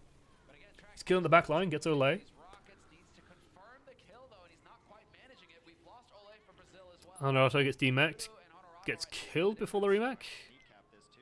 No, gets the remack as well. Tricky doesn't get the remack because doesn't have a bomb because he used it in the last fight. Wouldn't that be nice? And Onigod just seems really quiet during all of this. Does manage to get the DMAC onto the Diva. Has to bomb the Diva, so... Is anybody close enough? Yes. Oni is the demon. Gonna be able to touch the point. Just trying to contest a little while longer. IPN's gonna zoom Yada himself in here. Now Oni can come back and start. It's never really something you want to have to do, but... Is all alone there. The Matrix too late to save him. This should just now be a matter of, like, And now it is gonna be consistently get a couple of kills. That's all they need to do. Please just target focus Brazil. their own. If the target focus is bad, this can backfire, but if it's good, then it's good. Why does IPN not trance? I'm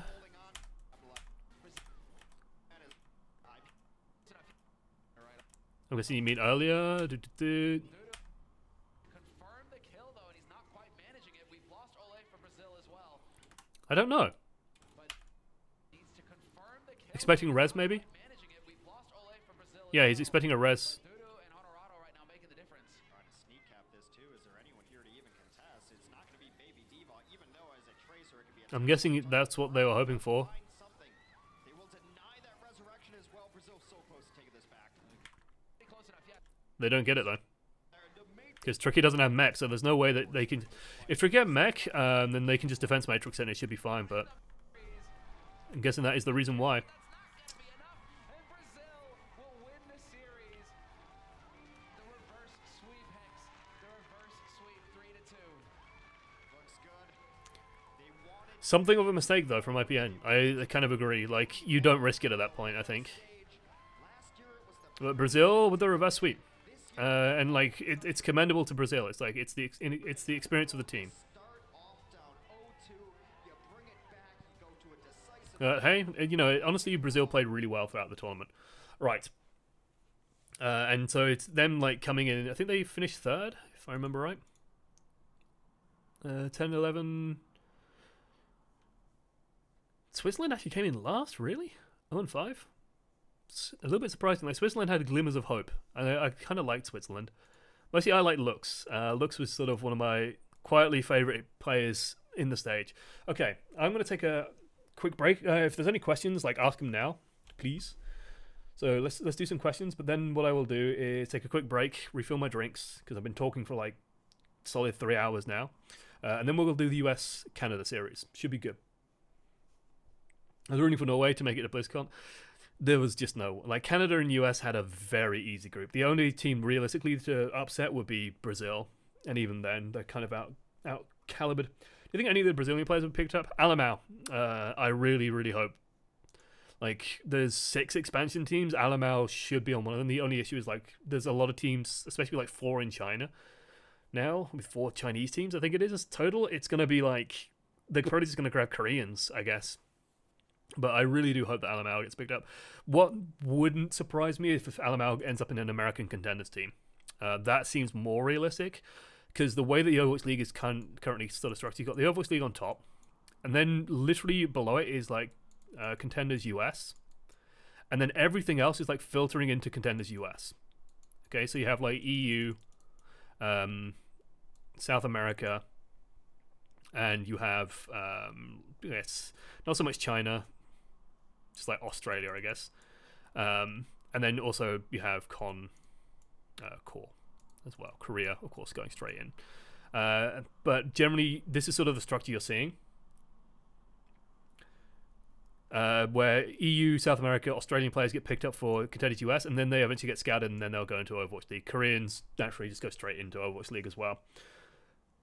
Neil, I don't rate Neil super highly.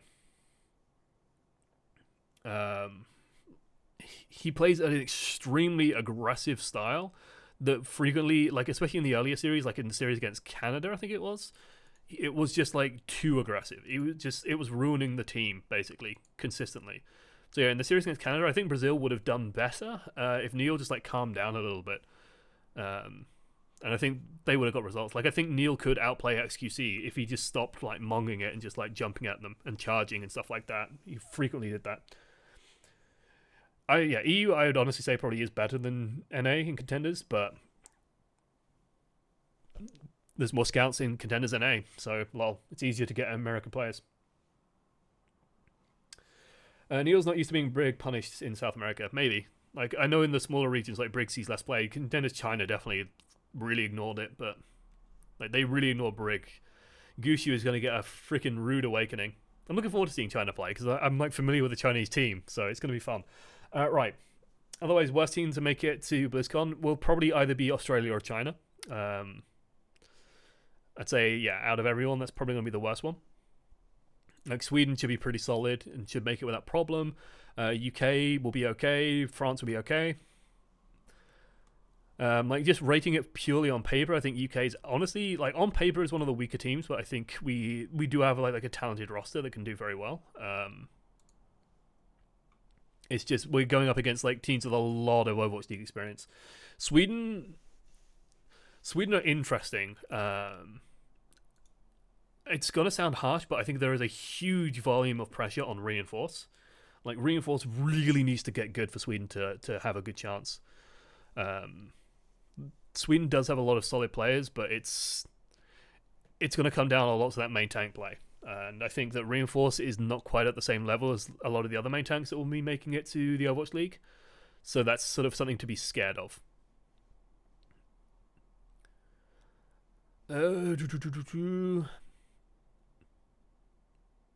For France, like, they should be okay. Who's France's main tank? Colsty, I guess.